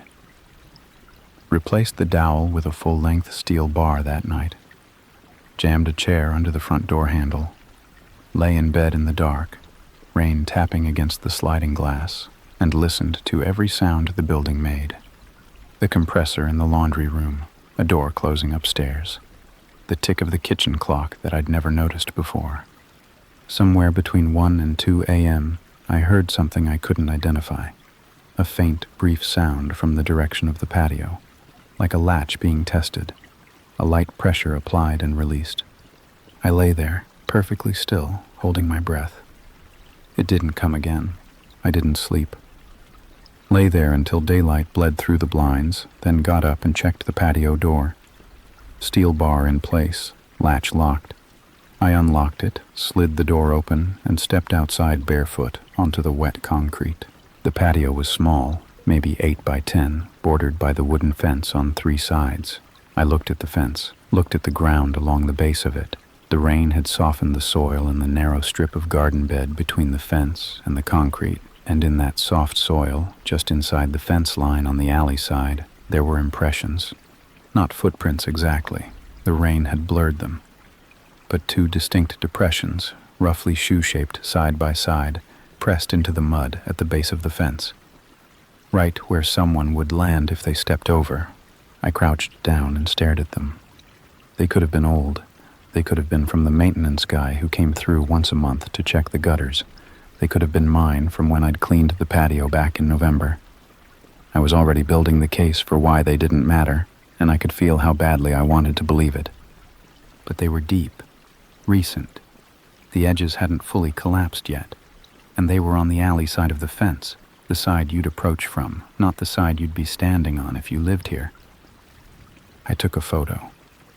Then I went inside and called Nina. "I need to stay with you," I said. She didn't ask why, just said, "I'll make up the guest room." I packed a bag, clothes, laptop, charger, the important documents I kept in a fireproof folder, lease, passport, birth certificate, grabbed the badge out of the dresser drawer, looked at it one more time, then left it on the kitchen counter. I didn't want it near me. I didn't want anything in my apartment near me. Before I left, I did one more thing.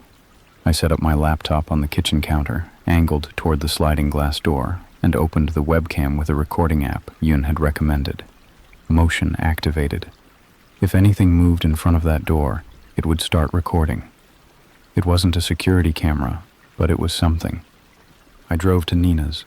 She lived about 40 minutes away in a townhouse with her husband Leo and their dog, a massive golden retriever named Captain, who immediately tried to sit on my lap when I walked in. Nina hugged me and didn't push. Leo shook my hand and showed me the guest room and said, "Stay as long as you need." They were good people, the kind of people who make you feel like maybe the world isn't entirely built on locked doors and unanswered questions. I stayed 3 nights. Went to work from there, longer commute, but I didn't care. Doug kept me updated. Building management had hired an outside security firm to audit the entire access system. Every badge was being reissued, every camera blind spot was being addressed. The east stairwell exterior door was getting a camera by the end of the week. Whatever had been happening, the building was taking it seriously now. Thursday evening, sitting at Nina's kitchen table after dinner, I checked the laptop feed. The recording app had a cloud backup. I could review the footage from my phone. I opened it, expecting nothing. 3 days of an empty kitchen, rain on the glass, captain-level silence. The first 2 days were clean, nothing. The sliding door sat there, steel bar in the track, blinds half drawn, patio empty. Day 3. Wednesday night, 11:42 p.m. The motion sensor triggered.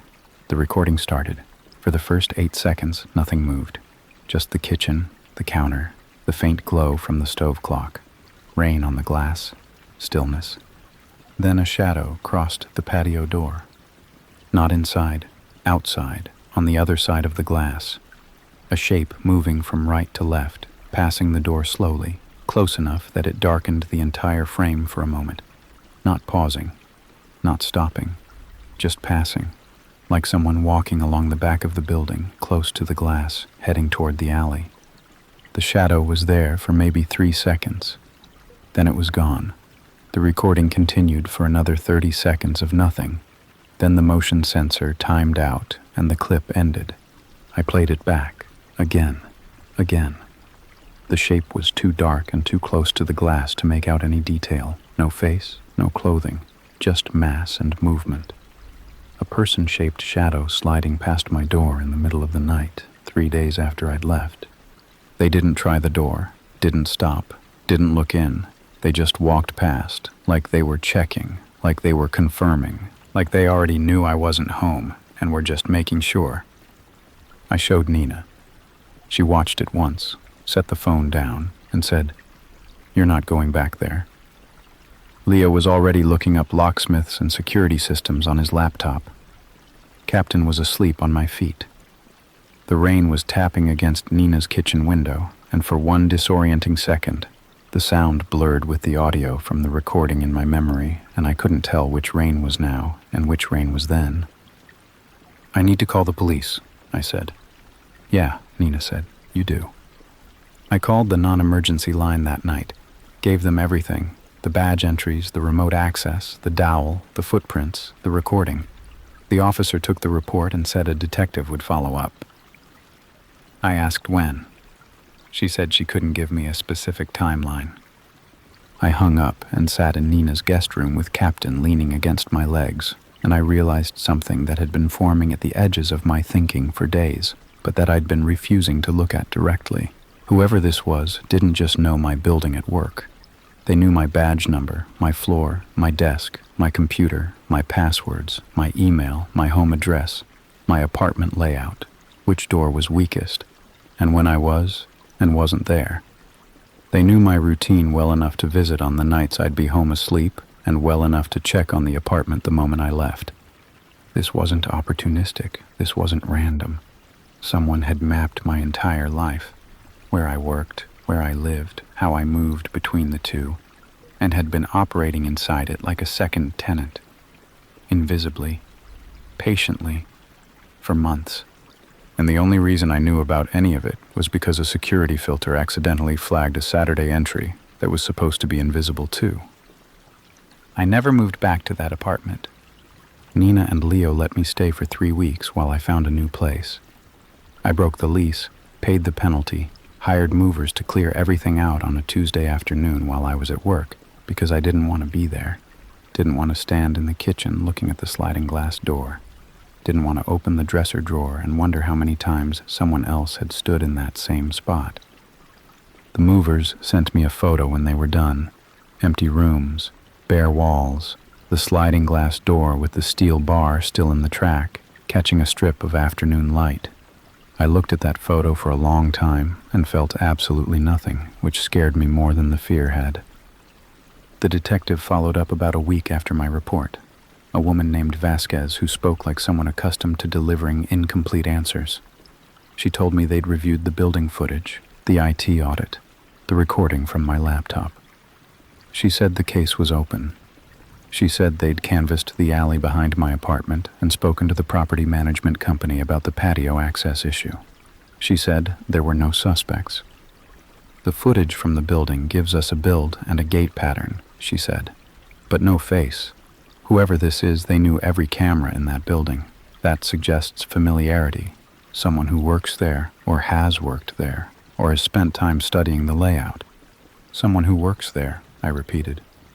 It's one possibility. We're looking into current and former tenants, employees, contractors, anyone with prior access to the building's security documentation. I thought about that. The building had 15 tenants, cleaning crews, maintenance staff, delivery drivers, IT contractors. Dozens of people who passed through those hallways every week. Any one of them could have mapped the camera positions over time. Any one of them could have noticed my badge sitting on my desk when I went to the bathroom or the break room. Could have held a reader against it for 30 seconds while I was refilling my coffee. Vasquez asked me one more question before she hung up. "Mr. Acosta, is there anyone in your life, current or former, who would have reason to monitor you? An ex-partner, a former friend, a dispute of any kind?" I said no. But after I hung up, I sat with it. My ex, Maria, we'd ended things badly, but not dangerously. She'd moved to Portland. We hadn't spoken in 8 months. No threats, no stalking, no lingering hostility. Just two people who stopped fitting. There was no one else, no feuds, no disputes, no fired employee with a grudge. I was a facilities analyst who ate lunch at his desk and went home to an empty apartment and watched Netflix on the weekends. There was nothing in my life worth surveilling, which made it worse.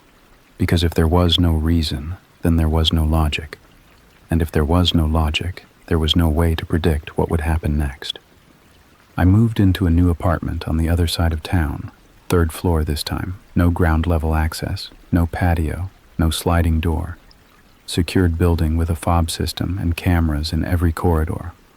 I had the locks upgraded the day I moved in, bought a real security camera for the front door, changed every password I'd ever created, closed every browser-saved login, set up alerts on my bank accounts, my credit report, my email. Doug called me a few weeks later to tell me the building security overhaul was complete. New cameras everywhere, including the east stairwell exterior. All badges re-encrypted. The remote access tool had been removed from my workstation and the machine re-imaged.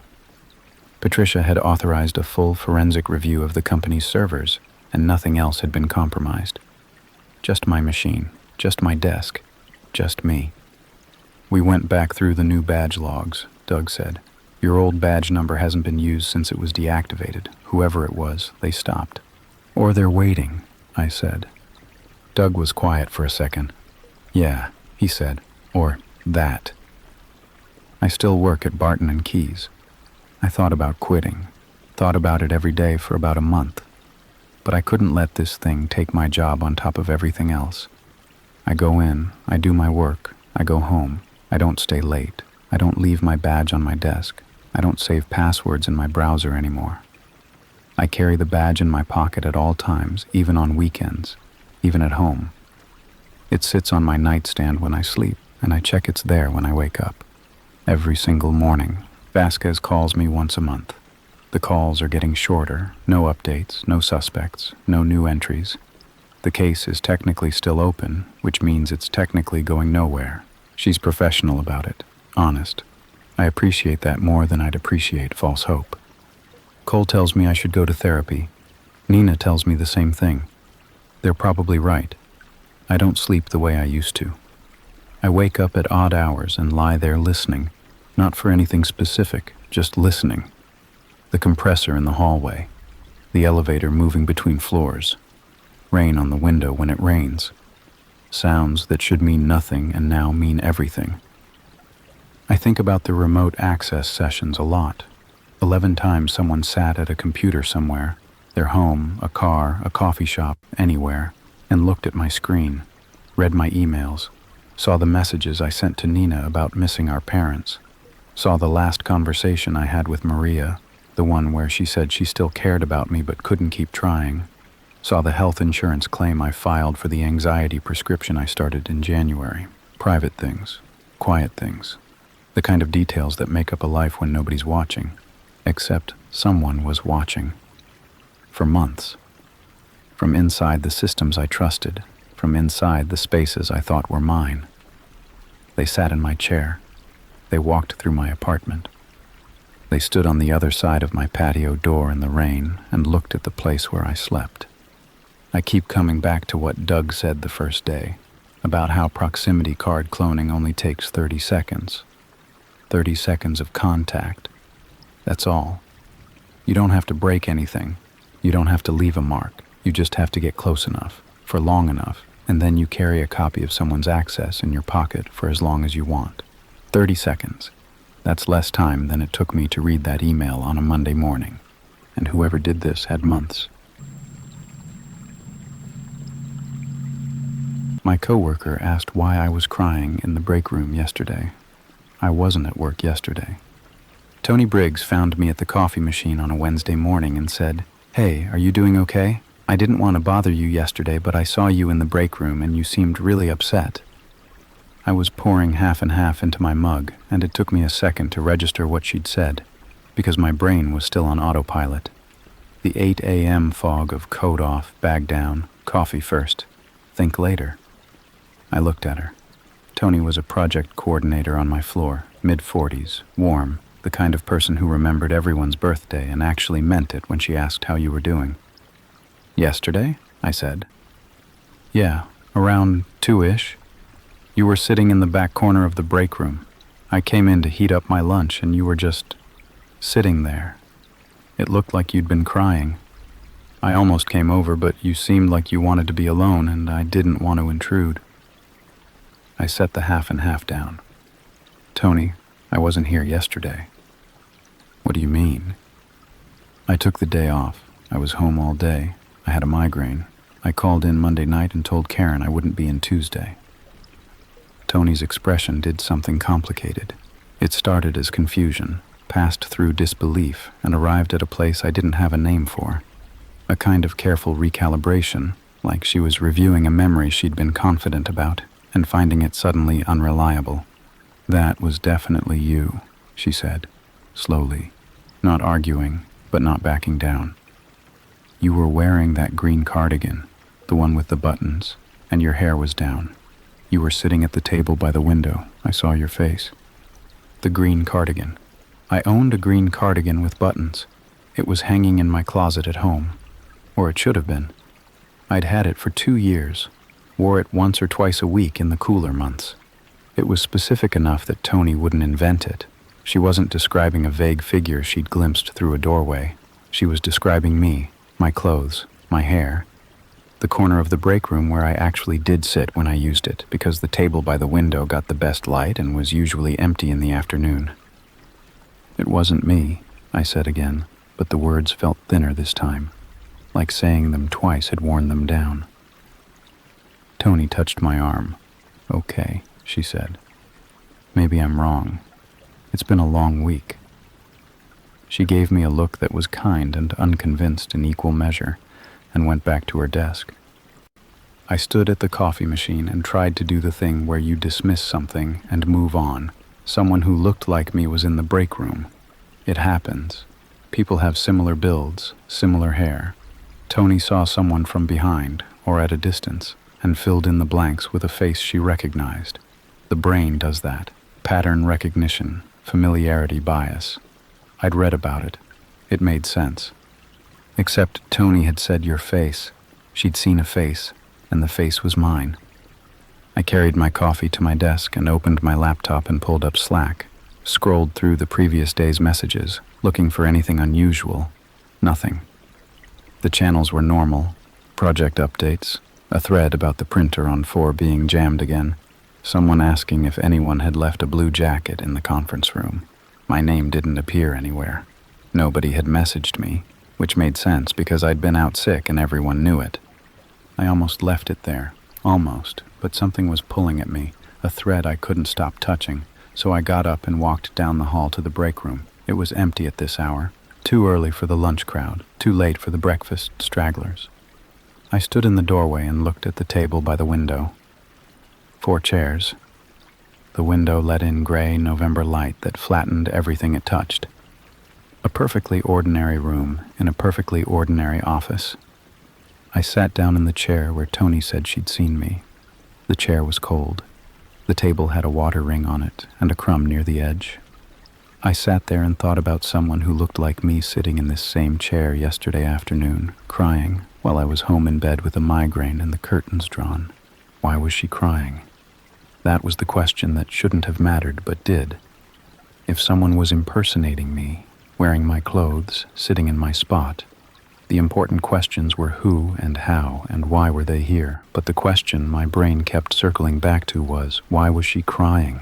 What was the performance for? Who cries in a break room as part of a plan, unless it wasn't a performance? Unless whoever was sitting here in my green cardigan wasn't pretending to be me as a strategy. Unless they were pretending to be me because they wanted to be me, and the crying was real. The grief of a person who was close enough to try on someone else's life and far enough away to know it would never fit. I stood up. The chair scraped against the floor and the sound echoed in the empty room. I went back to my desk and opened Slack again and typed a message to the only person I could think of who might have answers. Hey Karen, quick question. Did anyone mention seeing me in the office yesterday? I know I was out, but someone said they saw me in the break room, and it's kind of freaking me out. Karen was my manager. Practical, direct, not the type to indulge paranoia. Her reply came 4 minutes later. That's weird. Actually, yes. Dev mentioned at stand-up this morning that he ran into you by the elevators yesterday around 1:30. He said you seemed distracted and didn't say much. I assumed he was confused about the day. Want me to ask him about it? Development.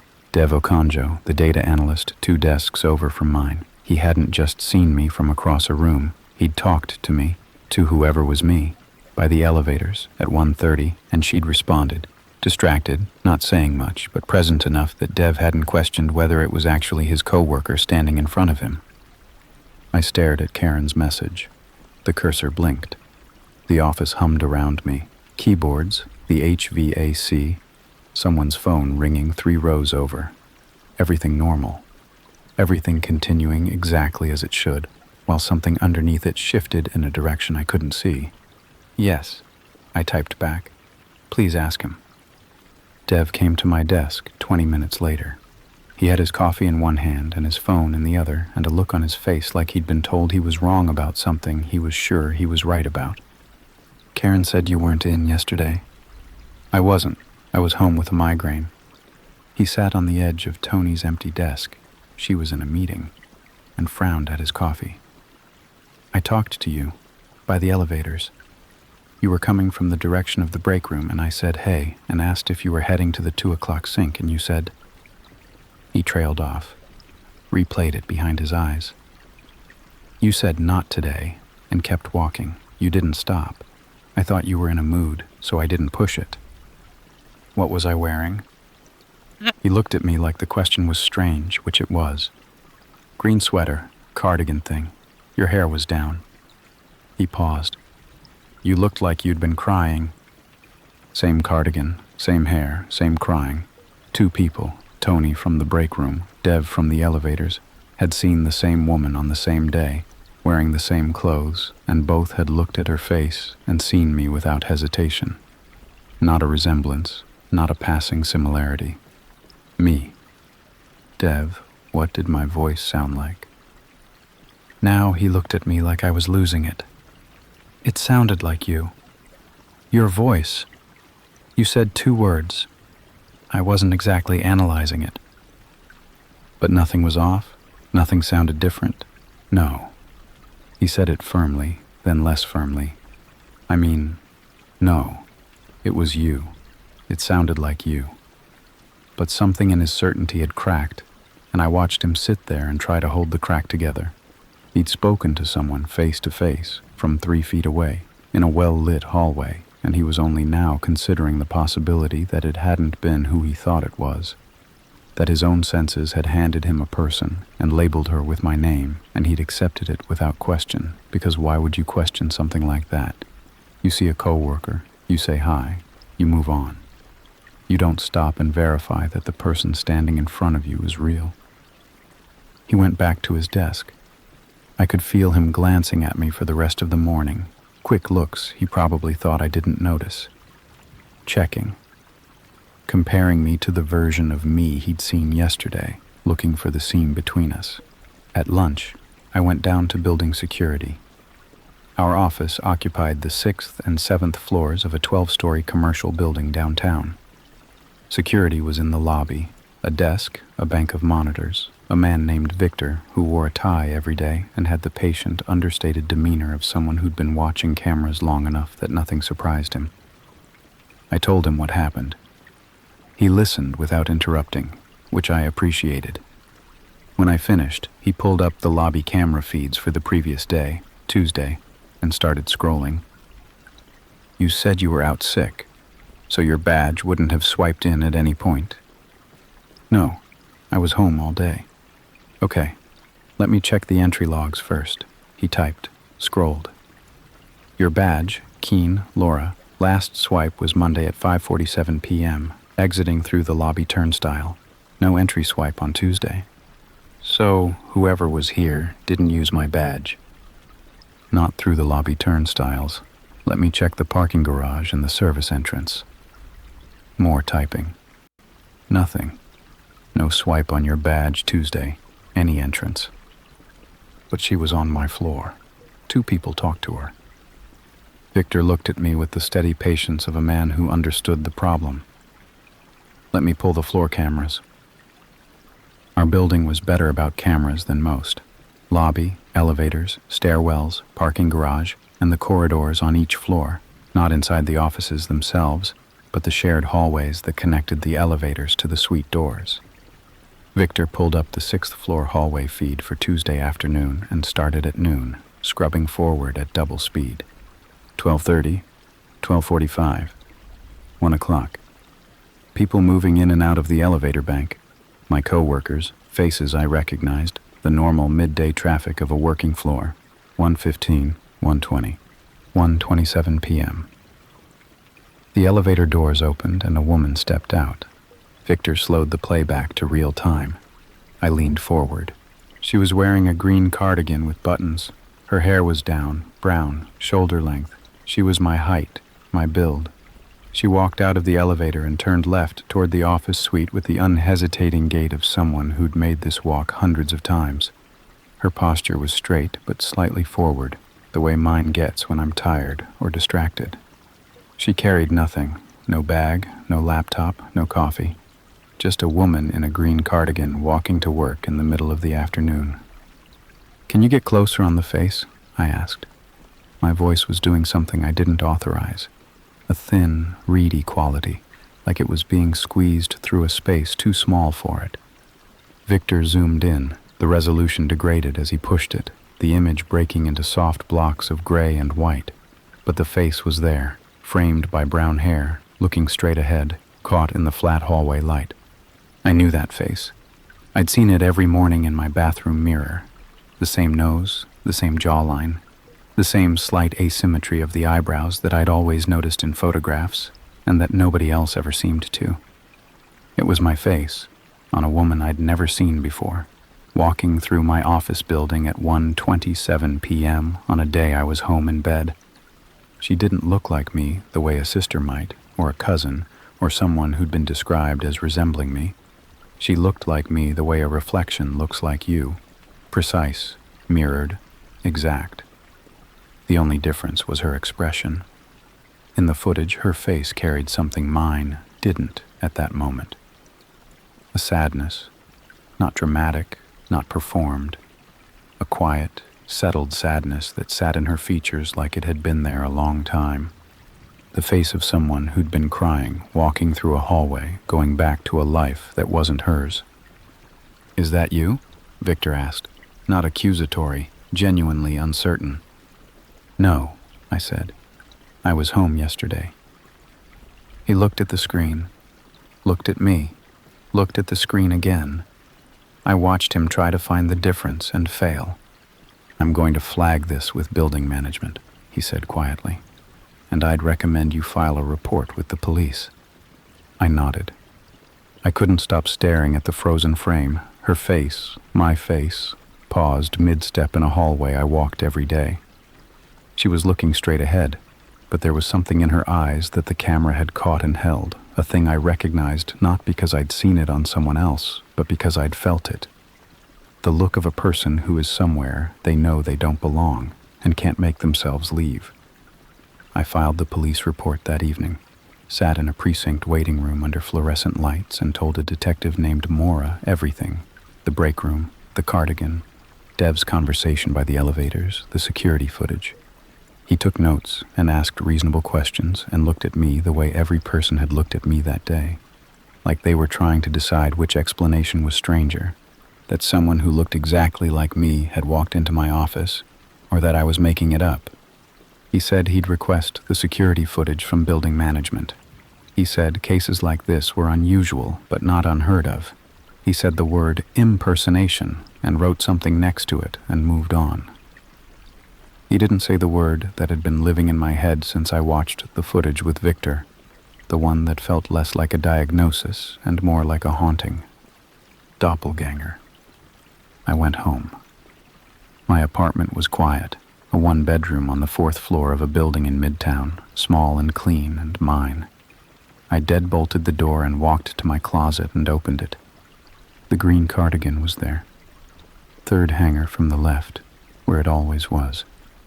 I took it out and held it and looked at it like it might tell me something. It didn't. It was just a cardigan. Buttons, soft knit, a shade of green that looked different in every light. I'd bought it at a Target 2 years ago. It cost $30. There were probably 10,000 identical ones in closets across the country. But she hadn't just matched the cardigan. She'd matched the way I wore it. Unbuttoned, sleeves pushed to the elbows. Tony had described that. Dev had described that. She wore it the way I wore it, which meant she'd seen me wear it, which meant she'd watched me. I hung it back up and closed the closet and sat on my bed and began the particular kind of archaeology that this situation required. I opened my email and searched for every day I'd taken off work in the last 6 months. Sick days, personal days, the Friday I'd taken for a dentist appointment, the Monday I'd taken for a long weekend. 7 days total, spread across 4 months. Then I messaged Karen on Slack. Casual. Hey, weird question. On any of the days I was out recently, did anyone mention seeing me in the office? Or did anything seem off at my desk when I came back? She didn't respond until the next morning. Why do you ask? I told her I was following up on the security report and just wanted to be thorough. She went quiet for an hour. Then, now that you mention it, back in September, Tony asked if you'd come in for the afternoon even though you were supposed to be off. I told her you were on PTO. She dropped it. I assumed she'd seen someone else and mixed it up. September, 2 months before Tuesday, 2 months before the break room and the crying and the conversation with Dev. This wasn't the first time. I messaged Tony directly. Quick question. Back in September, did you think you saw me in the office on a day I was off? Karen mentioned it. Tony replied in minutes, like she'd been waiting to be asked. Yes. September 19th. You were at your desk in the afternoon. I waved and you waved back. Short wave, nothing weird. Then Karen said you'd been out all day. I figured I was wrong, but I swear it was you. September 19th. I checked my records. I'd taken that Friday off for a 3-day weekend. Gone upstate with a friend. Posted on Instagram from a winery at 3 p.m. while, according to Tony, I was also sitting at my desk waving hello. She hadn't just come once. She'd come at least twice. Once in September, once in November. Both on days I was absent. Both times wearing my face convincingly enough that people who worked with me daily didn't question it. She knew my schedule. She knew when I'd be out. She knew my clothes, my desk, my habits, the corner of the break room where I sat. She knew me. Whoever she was, she knew me the way you know someone you've studied. Not casually, not from a distance. The way a person knows someone they've been watching closely, patiently, for a long time.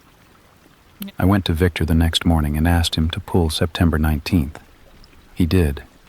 Same elevator, same hallway, same woman, green cardigan again, hair down, my face, my walk. The only difference was her expression. In September, she wasn't crying. She looked calm, comfortable. She walked out of the elevator and turned left and went to my office suite, and the footage ended at the hallway door because there were no cameras inside. She'd been at my desk. Tony had seen her wave. Victor scrolled through more footage. The rest of September, October, early November. We found 2 more instances. October 3rd, a Thursday I'd taken off for a doctor's appointment. October 22nd, a Friday. I'd called in sick with a cold. Both times, the same woman, same elevator, same hallway, same left turn, same face. Different clothes each time, but always things I owned. A navy blazer I wore on Fridays. A gray pullover I kept at my desk for cold days. 4 times. 4 days I was absent. 4 days she was present. She wasn't replacing me on random days. She was filling my absences specifically, stepping into the space I left behind like water finding a gap. On the days I was Laura Keene, she stayed away. On the days I wasn't, she became Laura Keene. Walked my walk, sat at my desk, waved at my coworker, wore my clothes. The clothes. That detail wouldn't let me go. She wasn't approximating my wardrobe from a distance. She was wearing my things. The green cardigan in the footage was identical to the one in my closet. Same buttons, same shade, same drape. Either she owned exact duplicates of specific items in my closet, which meant she knew my wardrobe at a level that went beyond observation, or she'd been in my apartment. I went home that night and checked every window lock. Checked the deadbolt, the chain, looked under the bed, in the closets, behind the shower curtain. Everything was secure. Nothing was out of place. But I opened my closet and counted my cardigans. I had 4. Green, gray, navy, black. I looked at them hanging there in a row and tried to remember if I'd always had 4, or if there had ever been 5, or 3, or if the green one was slightly newer than I remembered, or slightly more worn. I couldn't be sure. That was the worst part. I couldn't be sure of my own closet. She had colonized my certainty the way she'd colonized my desk, my break room, my name. I couldn't look at my own things without wondering if they were really mine. I set the trap on a Monday, called Karen Sunday night with the same migraine excuse I'd used before, made it convincing, voice low, apologetic, said I'd try to be in Tuesday. Then I set my alarm for 6 and laid out my clothes for the morning. Not the green cardigan, not anything she'd worn. A black jacket, jeans, a baseball cap I dug out of a drawer. If I was going to sit in my own office building and watch for a woman wearing my face, I needed to not look like me. I arrived at 7:15 through the parking garage, swiped in with my badge. Victor was on shift. I'd told him the plan the previous Friday. He'd agreed to let me sit in the security office and watch the feeds in real time. He didn't love it. He said building management wanted this handled through proper channels. But he'd watched the footage with me, all 4 instances, and I think something about seeing the same face walk through the same hallway 4 separate times had shifted something in him. He wanted to see it live. He wanted to know it was real. I sat in the basement security office on a folding chair with a cup of coffee I couldn't drink and watched the monitors, lobby, elevators, parking garage, 6th floor hallway. The building filled up the way it always did. People swiping through turnstiles, clustering at the elevator bank, dispersing to their floors. I watched my coworkers arrive. Dev at 8:20, Tony at 8:35, Karen at 8:50. The office suite door opening and closing as people streamed in. Then I waited. 9 a.m., 10, 11. Nothing unusual. The hallway camera showed normal traffic. People going to meetings, coming back with coffee, the mid-morning rhythm of a building doing its thing. My coffee went cold. Victor checked in between his rounds. I watched and felt the slow, creeping doubt that maybe she wouldn't come. Maybe calling in sick wasn't enough. Maybe she had a way of knowing whether I was truly gone or just pretending. Maybe she could feel my presence in the building the way I'd started to feel her absence at my desk. 11:45. Lunch traffic began.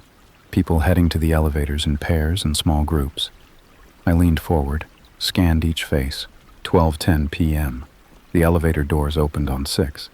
She stepped out. My body went cold. Not a metaphor. I felt the temperature drop inside my skin, a physiological response to something my brain couldn't categorize. She was wearing my navy blazer, the one I wore on Fridays, the one that hung 3rd from the right in my closet. White shirt underneath, hair down, my height, my build, my posture, that slight forward lean.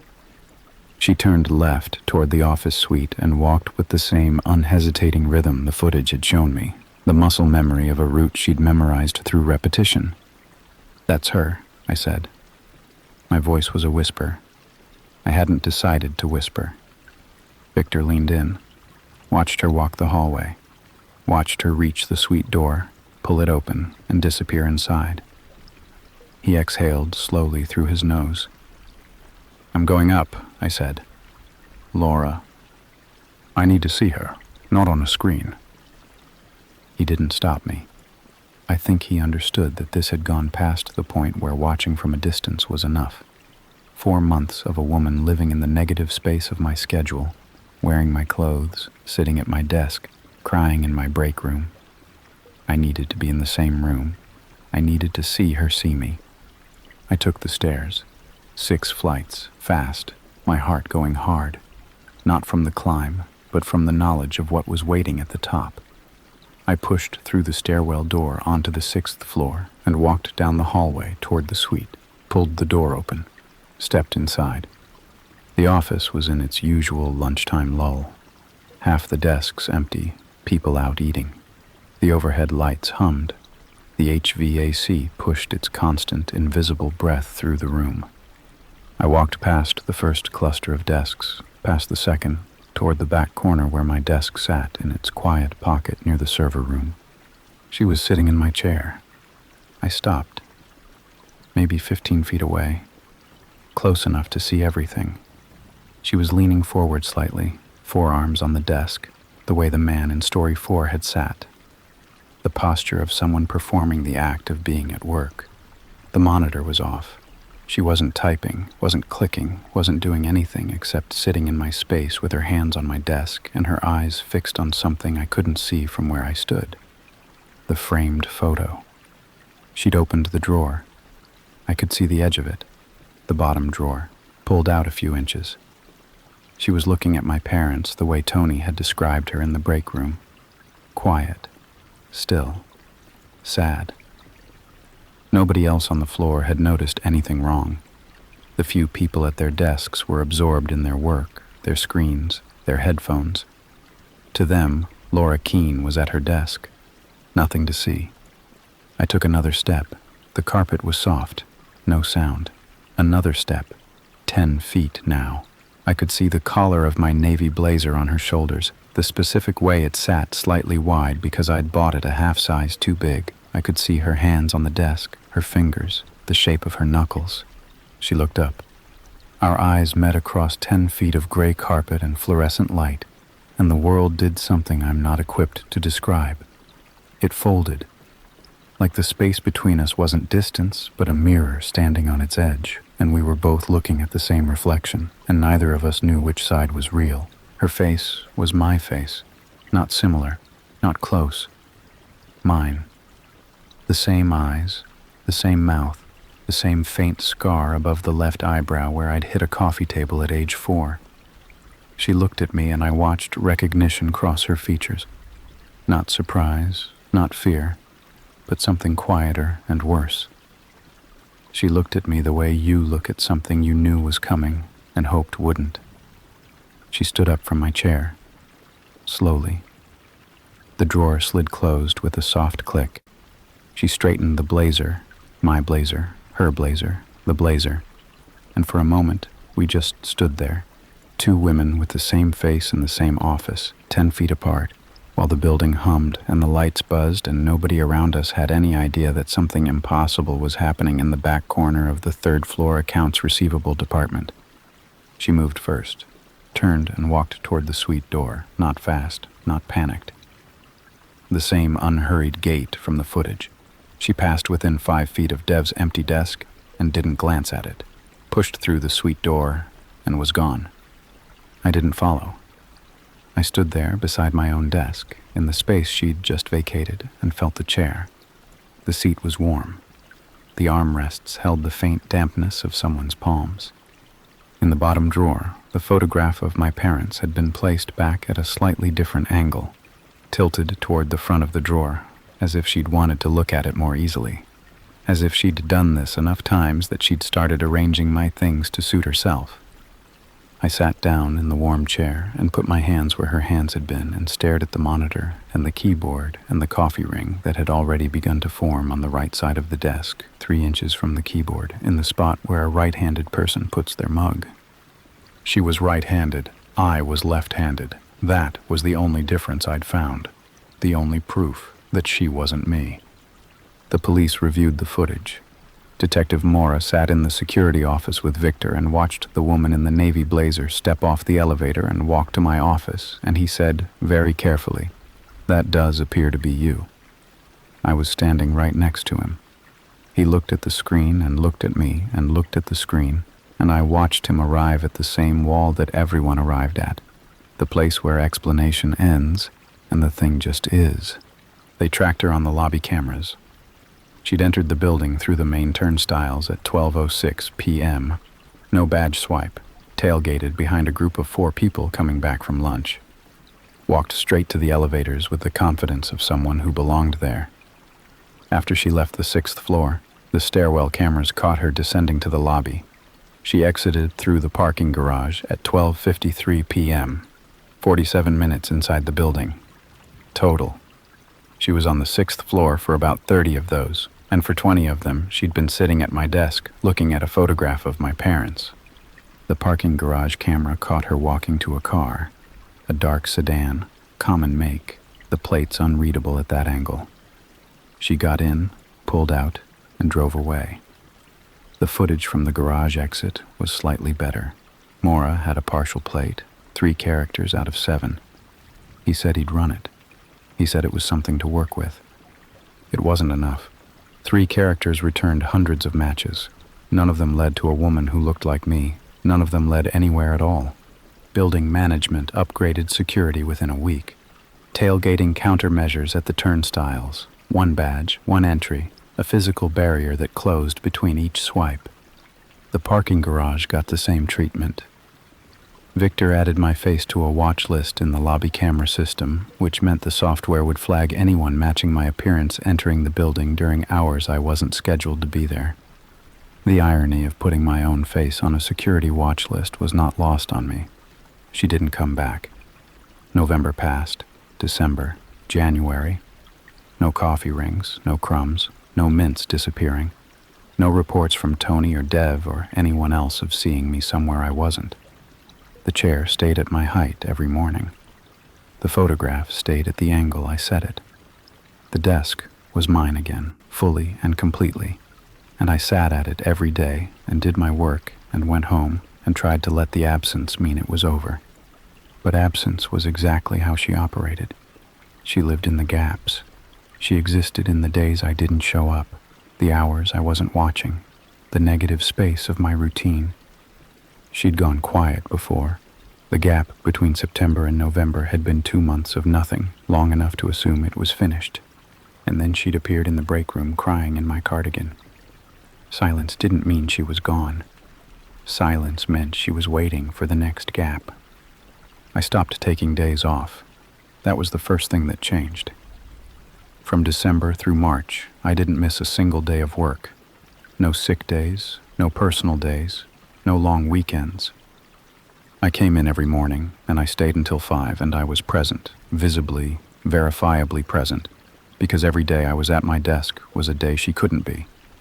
I was plugging the gaps with my own body, filling the space so she couldn't fill it. Karen noticed, asked if everything was okay. I said I was fine. Dev noticed, didn't ask, but I saw him watching me the way he'd watched me after the elevator conversation, those quick, checking glances, making sure I was the right one, making sure the Laura at the desk today matched the Laura he expected. I couldn't blame him. I was doing the same thing to myself every morning.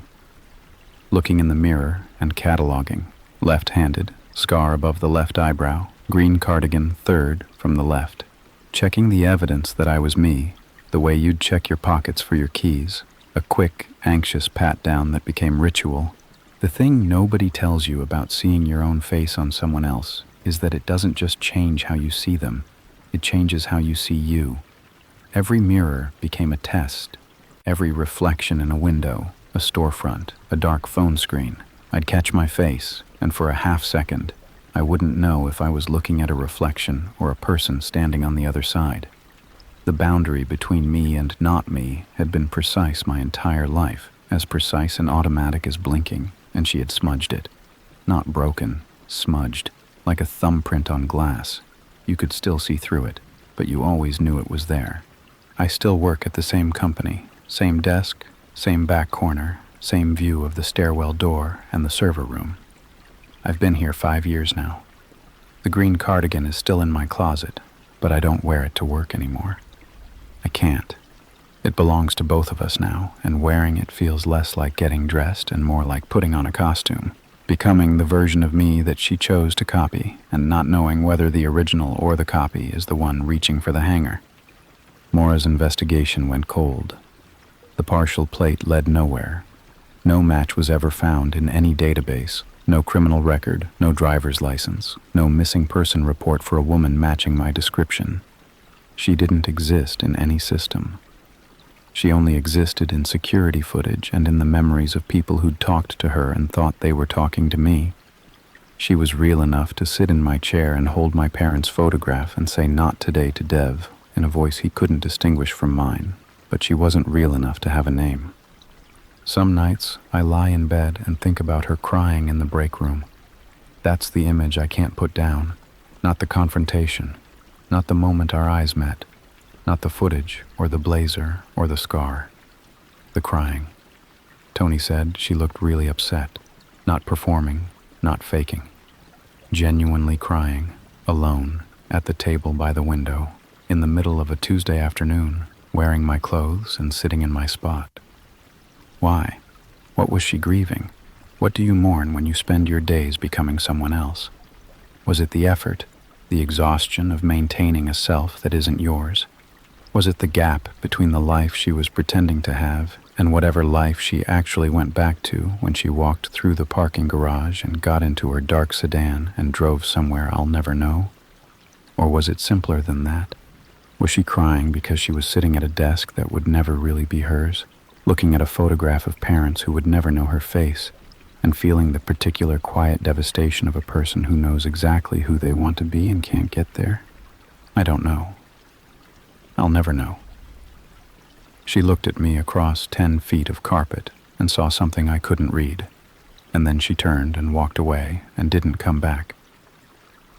But the coffee mug lives on the left side of my desk now. I moved it there after that day. Left side, where a left-handed person keeps it. Not because I needed it there. Because I needed the ring it left behind to be proof. My ring, my side, my hand. Some mornings I come in early before the lights have fully cycled on, and I look at the desk surface before I sit down. I look at the right side, 3 inches from the keyboard, where she used to leave her mark. It's always clean, but I check.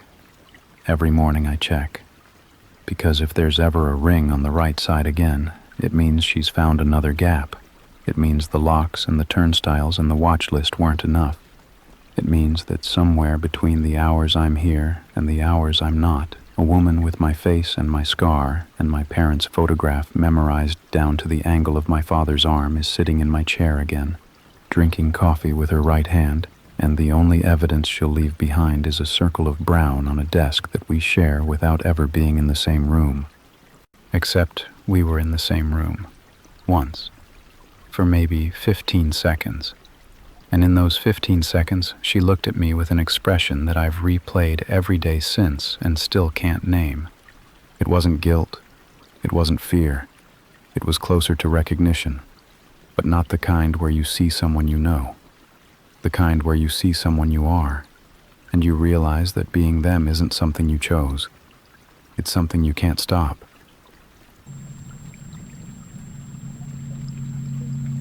I opened my work locker and found a stack of photos of me taken through my office window, from the building across the street. There's a thing your brain does when it sees something it can't process. It just stalls. Like an engine that turns over but won't catch. You're looking at the thing, you're seeing it, but your mind keeps looping back to the second before you saw it because that second still made sense. The moment after doesn't. So you stay stuck, staring, waiting for reality to correct itself.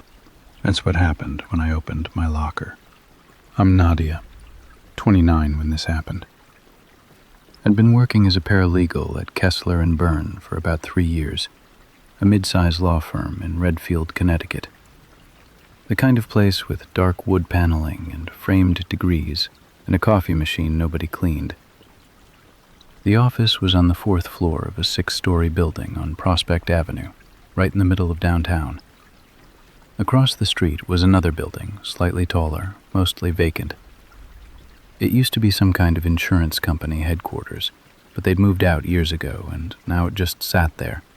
Dark windows, a faded lobby, a "for lease" sign that had been up so long the sun had bleached it white. I looked at that building every day. My desk was by the window, a long, narrow window that ran almost floor to ceiling, the kind they put in offices in the 80s when everyone wanted natural light, and nobody thought about what natural light also meant, that anyone outside could see in. I never thought about it. Nobody did. We were on the 4th floor. Who's looking up at the 4th floor of a law firm? My days were structured. I liked them that way. In by 8:15, coffee from the machine by 8:20, at my desk by 8:30. I'd spend the morning pulling case files, drafting memos, running document reviews, the kind of meticulous, repetitive work that some people find soul-crushing, but I genuinely liked. There's something calming about organizing information, making sure every detail is accounted for. I was good at it. My boss, David Kessler, told me once that I noticed things other people missed. I took that as the highest compliment I'd ever received. The office had a small locker room on the 1st floor. Not lockers like a gym, just a row of narrow metal cabinets where staff could store personal items, coats, bags, whatever. Most people used them for umbrellas and spare shoes. I kept a change of clothes in mine, a rain jacket and a pair of sneakers for the walk to the parking garage. Nothing valuable. I opened it maybe twice a day, morning and evening, and never thought about it in between. It was a Wednesday in November. I remember that specifically because it had been raining for 3 straight days. That relentless New England rain that turns the gutters into rivers and makes the whole city smell like wet stone. I'd been working late, finishing a document review for a deposition the next morning. Most of the office had cleared out by 6. By the time I saved my last file and shut down my computer, it was almost 8. The floor was empty, quiet in that after-hours way where you can hear the building itself, the ventilation system breathing, the elevator humming in its shaft, the rain tapping steadily against the windows. I took the elevator down, walked to the locker room, and opened my cabinet. The photos were sitting on top of my rain jacket, a stack, maybe 15 or 20, printed on glossy paper, the kind you'd get from a decent home printer. They were face down. The back of the top photo was blank. I picked up the stack, turned it over, and my brain stalled. It was me, at my desk, taken from outside, through the window. The first photo showed me sitting in my chair, profile view, laptop open in front of me, one hand on the keyboard. The angle was slightly elevated, not street level, not from below, from across the street, from the building across the street. The vacant one with the dark windows and the bleached "for lease" sign. I flipped to the next one. Me again. Different day. I could tell by my clothes. Standing at the window, looking down at the street, coffee cup in my hand. The rain was visible in the shot, streaking past the glass. Next one. Me at my desk, leaning back in my chair, phone pressed to my ear, close enough that I could read the expression on my face. I looked relaxed. I looked like someone who had no idea they were being photographed. I went through all of them. 15 photos. 15 different moments across what looked like multiple days, maybe weeks. All taken from the same angle, 4th floor of the building across the street, probably through one of those dark windows I'd stared at 1,000 times without seeing anything behind them. Some were wide shots, showing my entire desk and window. Some were zoomed in, my hands on the keyboard, my face in profile, the back of my neck while I leaned over a file. The back of my neck. Someone had zoomed in on the back of my neck. I put the photos down on the bench. My hands were steady, which surprised me because the rest of my body was not. My legs felt disconnected from my hips, like they'd been replaced with something that didn't quite work. My stomach was clenched so tight I could feel my pulse in it. I looked at the locker. My locker. In a room that required a key card to enter. In a building with a front desk and a security guard and cameras in the lobby. Someone had gotten in here, opened my cabinet, which didn't have a padlock because nobody's did because we all trusted the keycard system, and placed these photos neatly on top of my jacket. The rain was loud against the small window at the end of the locker room. I could hear it and nothing else. The building was empty above me. The street was empty outside. And across the road, that tall, dark, vacant building stared back at me with all its dead windows. And I thought about every single day I'd sat at my desk in full view of those windows, and never once wondered if someone was looking back. I gathered the photos, put them in my bag, and walked to the parking garage with my keys laced between my fingers and my heart beating so hard I could hear it over the rain. I didn't sleep that night. Sat at my kitchen table with the photos spread out in front of me, trying to do what I do best. Organize information, find the pattern, account for every detail. My apartment was quiet. Rain streaked down the kitchen window in long silver lines, and the only light was the fixture above the table, casting everything beyond its reach into shadow. I sorted the photos by what I was wearing. That gave me the days. Black blazer and gray blouse. That was last Monday. The navy cardigan, Wednesday, the week before. The white button-down I only wear to depositions, 2 Thursdays ago. I matched each outfit to my mental calendar and laid them out in chronological order on the table. The earliest photo was from 3 weeks ago. The most recent was yesterday. 21 days of someone pointing a camera at my window. And these were only the ones they'd printed, only the ones they'd chosen to show me. That thought made me put the photos down and push back from the table. The ones they'd chosen. This wasn't a dump of everything they had. This was a selection, curated, which meant somewhere, in a hard drive, a folder, a camera roll, there were more, dozens more, maybe hundreds. Every moment I'd spent at that desk for 3 weeks, captured and stored by someone sitting in the dark across the street. I went to work the next morning feeling like I was walking into an aquarium. That's the only way I can describe it. The glass everywhere, the exposure, the feeling of being on display. I'd worked next to that window for 3 years without a second thought. Now every step toward my desk felt like stepping onto a stage.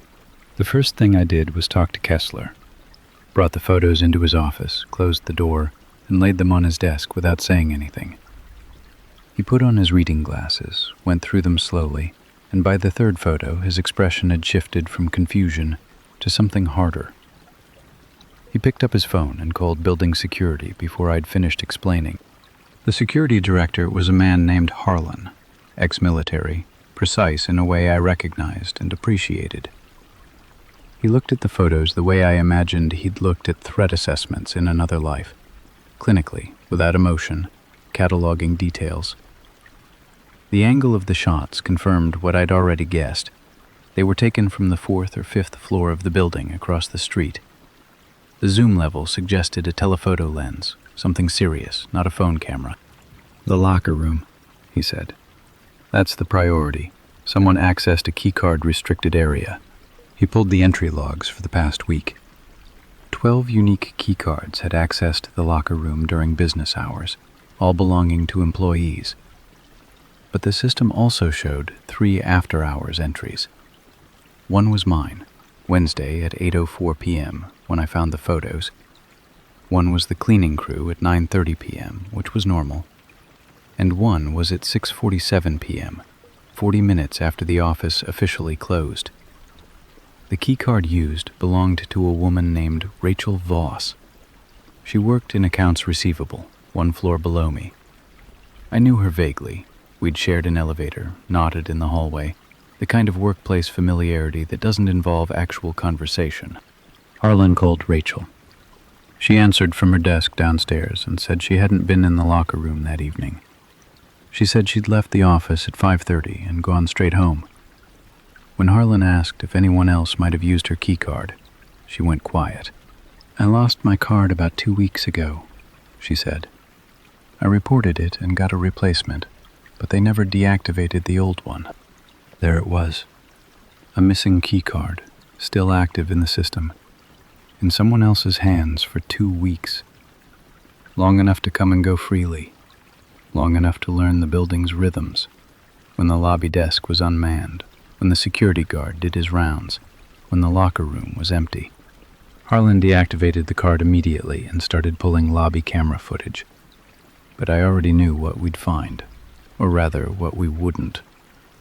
Whoever did this had spent 3 weeks photographing me without my knowledge. They weren't going to walk through the front lobby with their face up. The police came that afternoon. 2 officers and a detective named Falk, a woman in her 40s with short gray hair and a handshake that could crack a walnut. She went through the photos carefully, asked me questions I didn't have answers to. Did I have enemies? Had I noticed anyone following me? Had I received any threats? Had I ended any relationships recently? No, no, no, and no. My life was orderly and unremarkable. I went to work, I went home, I occasionally had dinner with friends. I didn't have an ex with a grudge. I didn't have a stalker, as far as I knew. "As far as you knew," Falk repeated, and I understood what she meant. She asked about the building across the street. I told her what I knew. Vacant for at least 2 years, owned by a property management company. The ground floor lobby always dark. She made a note and said she'd contact the owners to get access. After the police left, I sat at my desk and stared at the window. The rain was still going. It hadn't stopped in 4 days, just ebbed and surged, like breathing. And the building across the street sat there the way it always had. Quiet.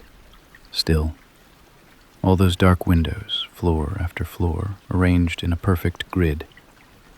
I'd always thought of them as empty, blank. Now every one of them felt like an eye. I pulled the blinds shut and worked the rest of the day in fluorescent light, which made the office feel smaller and colder. But at least I wasn't on display anymore. My coworkers noticed. A few asked if I was okay. I said I had a headache. Nobody pressed it. That evening, before I left, I opened my locker again. Slowly this time, one hand on the handle, the other gripping my phone like a weapon. The cabinet was empty except for my jacket and sneakers. Nothing new, nothing added. But there was something I hadn't noticed the night before. On the inside of the locker door, near the top hinge where you wouldn't see it unless you were looking, someone had written 3 words in pencil. Light, almost invisible. I had to tilt my head to catch the graphite in the overhead light. "You look tired." My hands went cold. Not shaking, cold. Like all the blood had drained out of them at once. 3 words, written casually, almost gently. The kind of thing a friend might say over coffee. Except it was written inside my locker by someone who'd been watching me through a window for 3 weeks and had just delivered 15 photographs of my unguarded face. They weren't just watching me from across the street. They were close enough to right inside my locker. Close enough to notice I looked tired. Close enough to care. Falk called me the next morning. She and 2 officers had gotten access to the building across the street. The property management company had cooperated without much resistance. The building had been vacant for over 2 years, and they were eager to avoid liability. "We found the room," she said. 4th floor, corner office facing Prospect Avenue. She didn't say anything else for a moment. And in that silence, I could hear something in her voice I hadn't heard the day before. She was careful by nature, measured, professional, the kind of detective who gives you facts and lets you draw your own conclusions. But this time she paused before continuing, and that pause told me more than the words that followed it. "I think you should come see it," she said, "before we process it." I told Kessler I needed an hour. He didn't ask why. I think he knew. Falk met me at the lobby entrance of the vacant building. The glass doors were unlocked. The property management company had sent someone ahead with keys. Inside, the lobby was dim and stale, the kind of air that accumulates in closed spaces over years, dust on every surface, a reception desk with nothing on it. The floor was marble, cracked in places, and our footsteps echoed like we were walking through a church. Rain tapped against the entrance behind us, muffled and distant once we got past the doors. We took the stairs. The elevator hadn't been serviced since the building emptied, and Falk said she didn't trust it. 4 flights in a concrete stairwell that smelled like paint and cold water. My footsteps and hers, steady, alternating, and the rain getting quieter with every floor until it was just a faint hum above us. The 4th floor hallway was dark. Falk used a flashlight. The beam swept across closed office doors, some with nameplates still attached, ghosts of the insurance company that used to live here. Jenkins, Alvaro, Conference Room B. The carpet was the color of dishwater, and our feet left prints in the dust. The corner office was at the end of the hall. The door was closed, but not locked. Falk pushed it open, and the smell hit me first. Stale coffee, cigarette smoke, and something else underneath. Something human. The smell of someone spending hours in a closed room, breathing the same air over and over. The office had one large window that faced directly across Prospect Avenue, directly at my window. I could see my desk from where I was standing.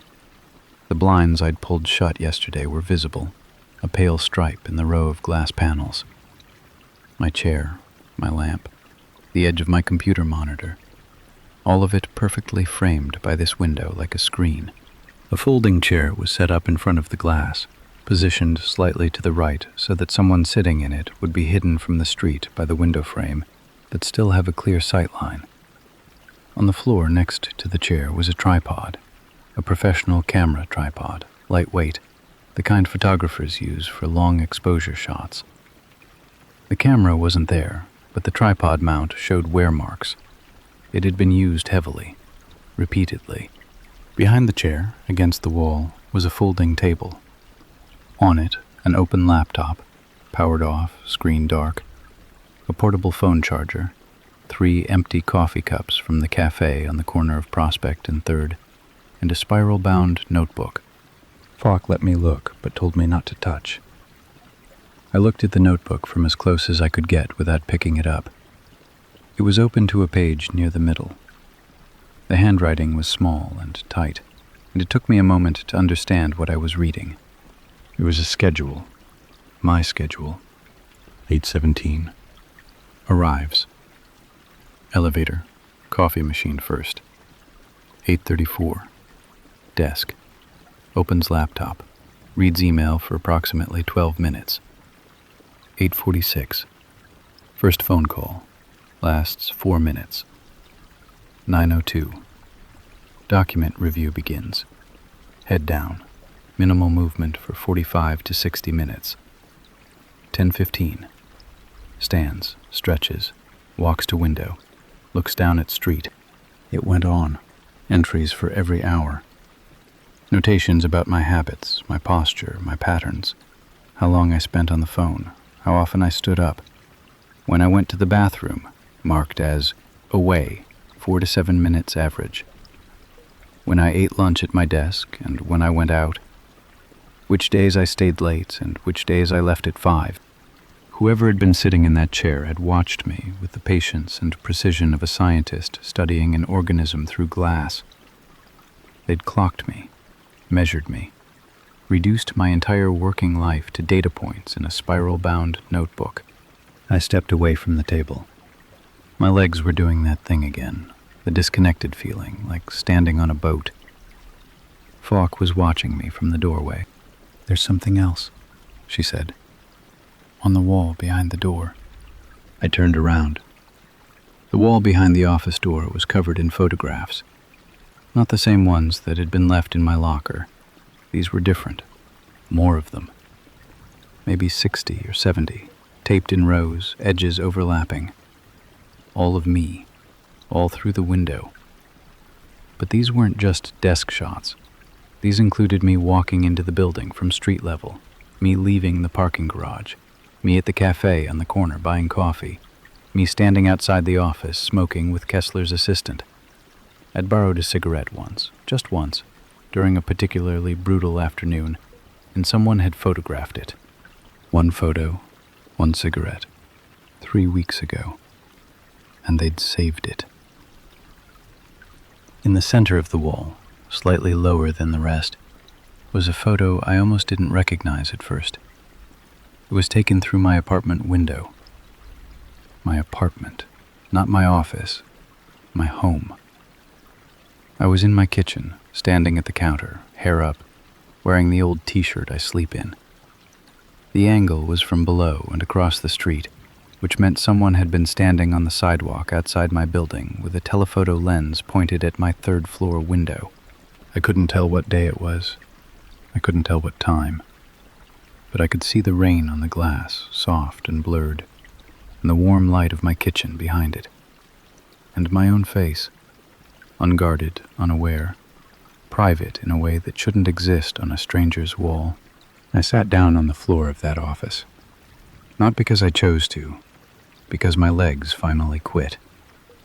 The dust was cold under my hands, and the rain was tapping against the window. The same window this person had sat behind day after day, watching me work and live and stretch and eat and breathe. And I realized that the photos in my locker hadn't been a beginning. They'd been an introduction, a way of saying, "I've been here the whole time. I wanted you to know." Forensics took the laptop, the notebook, the tripod, and every photograph off that wall. They dusted the chair, the table, the door handle, the window frame. The whole process took most of the day. I watched from my office, blinds still shut, working by fluorescent light. And every time I heard a sound from across the street, I'd stop typing and listen, as if the building itself might tell me something. Falk called me that evening. I was at home, standing in my kitchen with every curtain drawn and the lights dimmed. I'd started keeping the apartment dark. Couldn't stand the idea of being backlit against the glass again. Couldn't stand being a silhouette. "We got prints," she said. "Multiple sets on the chair and the table. Running them now. Should have something by tomorrow." "Good. Fine. Progress." I hung up and stood in the dark kitchen and listened to the rain run down the building's gutters and tried to feel relieved. They had prints. They had the laptop. They had the notebook. This was solvable. This was the kind of thing that gets solved. The laptop results came first. Digital forensics recovered most of the drive despite the partial wipe.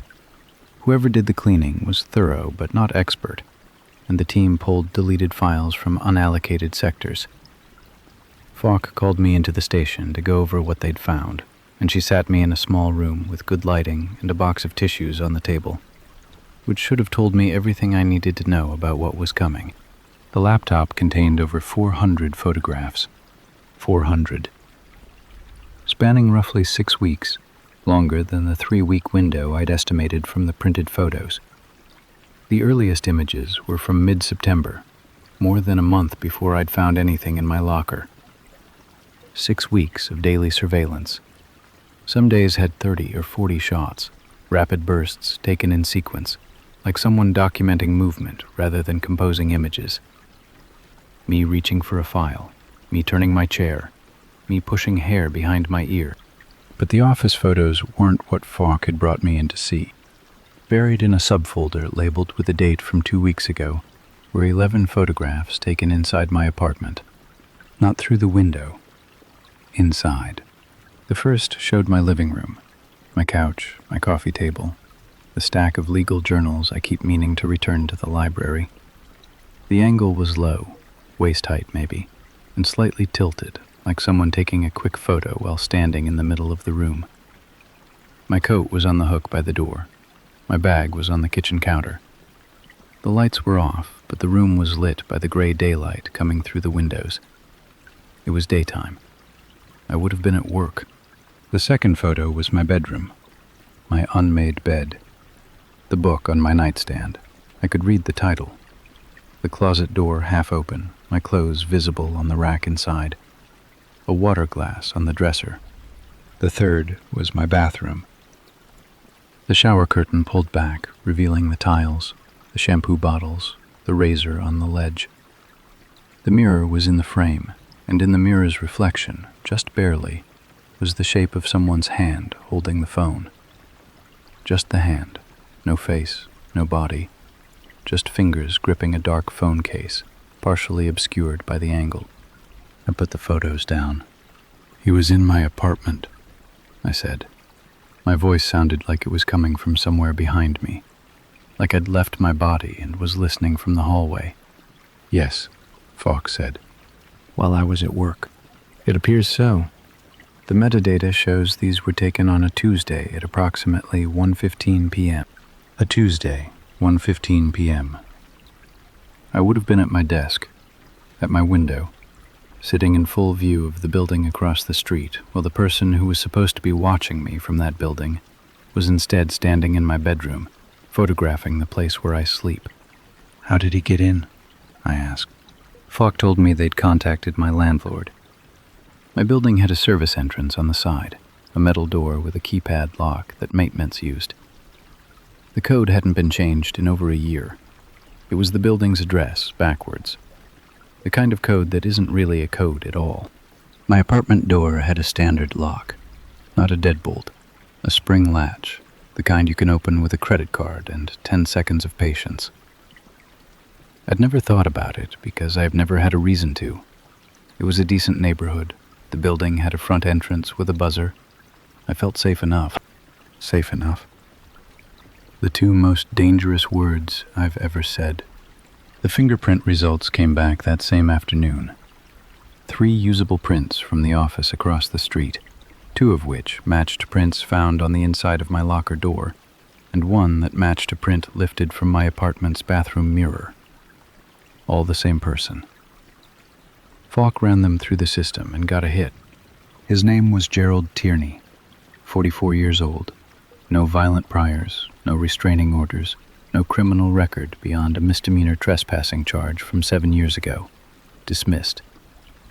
He worked as a building inspector for the city. That's how he knew about vacant buildings, access points, service entrances, keypad codes. It was his job to walk through empty buildings and know how they worked. He'd turned that knowledge into something else entirely. Falk showed me his photo. Driver's license shot, straight on, neutral expression. I recognized him. Not from the building, not from the street. From the cafe on the corner of Prospect and 3rd. The one where the coffee cups in the office had come from. I went there every morning before work, every single morning. And this man, thin face, receding hair, wireframe glasses, had been there too. Not every day, but often enough. Standing in line behind me, sitting at the table by the window, holding a newspaper he wasn't reading. I'd seen him a dozen times, maybe more. And he'd seen me seeing him, and I'd looked right through him the way you look through every stranger in a coffee shop at 8 a.m. He was wallpaper. He was nobody. He was the kind of man you'd forget before you finished ordering. Falk told me they'd issued a warrant. Tooney's home address was on file through his employer. They were going to pick him up. "When?" I asked. "Tonight." I sat in that small room with the tissues I hadn't meted yet, and the rain tapping against the station window, and thought about Gerald Tierney standing 3 people behind me in line at the cafe, watching the back of my neck. the same angle he'd zoomed in on through the office window. And I thought about how many mornings I'd been that close to him, how many times I'd turned and almost looked at him and didn't, how many times I'd walked out of that cafe and crossed the street to my building and sat down at my desk in front of that long, wide window, and he'd walked into the building across the street and sat down in his folding chair and opened his notebook and picked up right where he'd left off. 6 weeks, every day, 3 feet apart at the coffee counter and 100 feet apart through glass, and I never once made the connection. The woman who notices things other people miss. That's what Kessler had said about me, and I'd missed this entirely. They arrested Gerald Tierney at his apartment that night. He didn't run, didn't resist. Falk told me later that he opened the door in a bathrobe and slippers and said, "I figured it was about time." Like he'd been expecting them. Like he'd been waiting. His apartment was searched. They found an external hard drive containing over 2,000 images. Not all of me. I was one of 3 women. The other 2 hadn't come forward yet because they didn't know. They didn't know they'd been photographed, didn't know someone had been sitting in empty offices and vacant floors across from their workplaces, cataloging their days. Falk said they'd be contacted. She said it gently, like she was telling me about a death in the family. And in a way she was. Those women were about to lose the version of their lives where this hadn't happened. That version was dead now. Mine had been dead for days. Tierney was charged with stalking, criminal trespassing, and unlawful surveillance. His employer fired him immediately. The details came out in pieces over the following weeks. He'd been doing this for years, identifying women through his building inspection routes, using his access to vacant properties to set up surveillance positions, photographing them for months before moving on to the next one. Some he'd entered their homes, some he hadn't. The pattern was always the same. Watch from a distance, then get closer, then closer, then leave something. A photo, a note, a small sign that said, "I was here and you never knew." He never explained why he left the photos in my locker. The detective theory was escalation, that after 6 weeks of watching from a distance, the act of observation alone wasn't enough anymore. He needed me to know. Needed to see what happened when the glass broke and the subject became aware. Falk said some stalkers reach a point where the secrecy stops being satisfying and the reveal becomes the thrill. I think about that word, reveal. Like it was a gift he was giving me. Like I should have been grateful to finally understand that I'd been seen. The trial was 6 months later. I testified. Sat in a courtroom and described finding the photos while Gerald Tierney sat 15 feet away in a suit that didn't fit right, looking at the table in front of him, never once making eye contact. He looked small, ordinary, the kind of man you wouldn't remember standing behind you in line at a cafe. That's what made it so hard.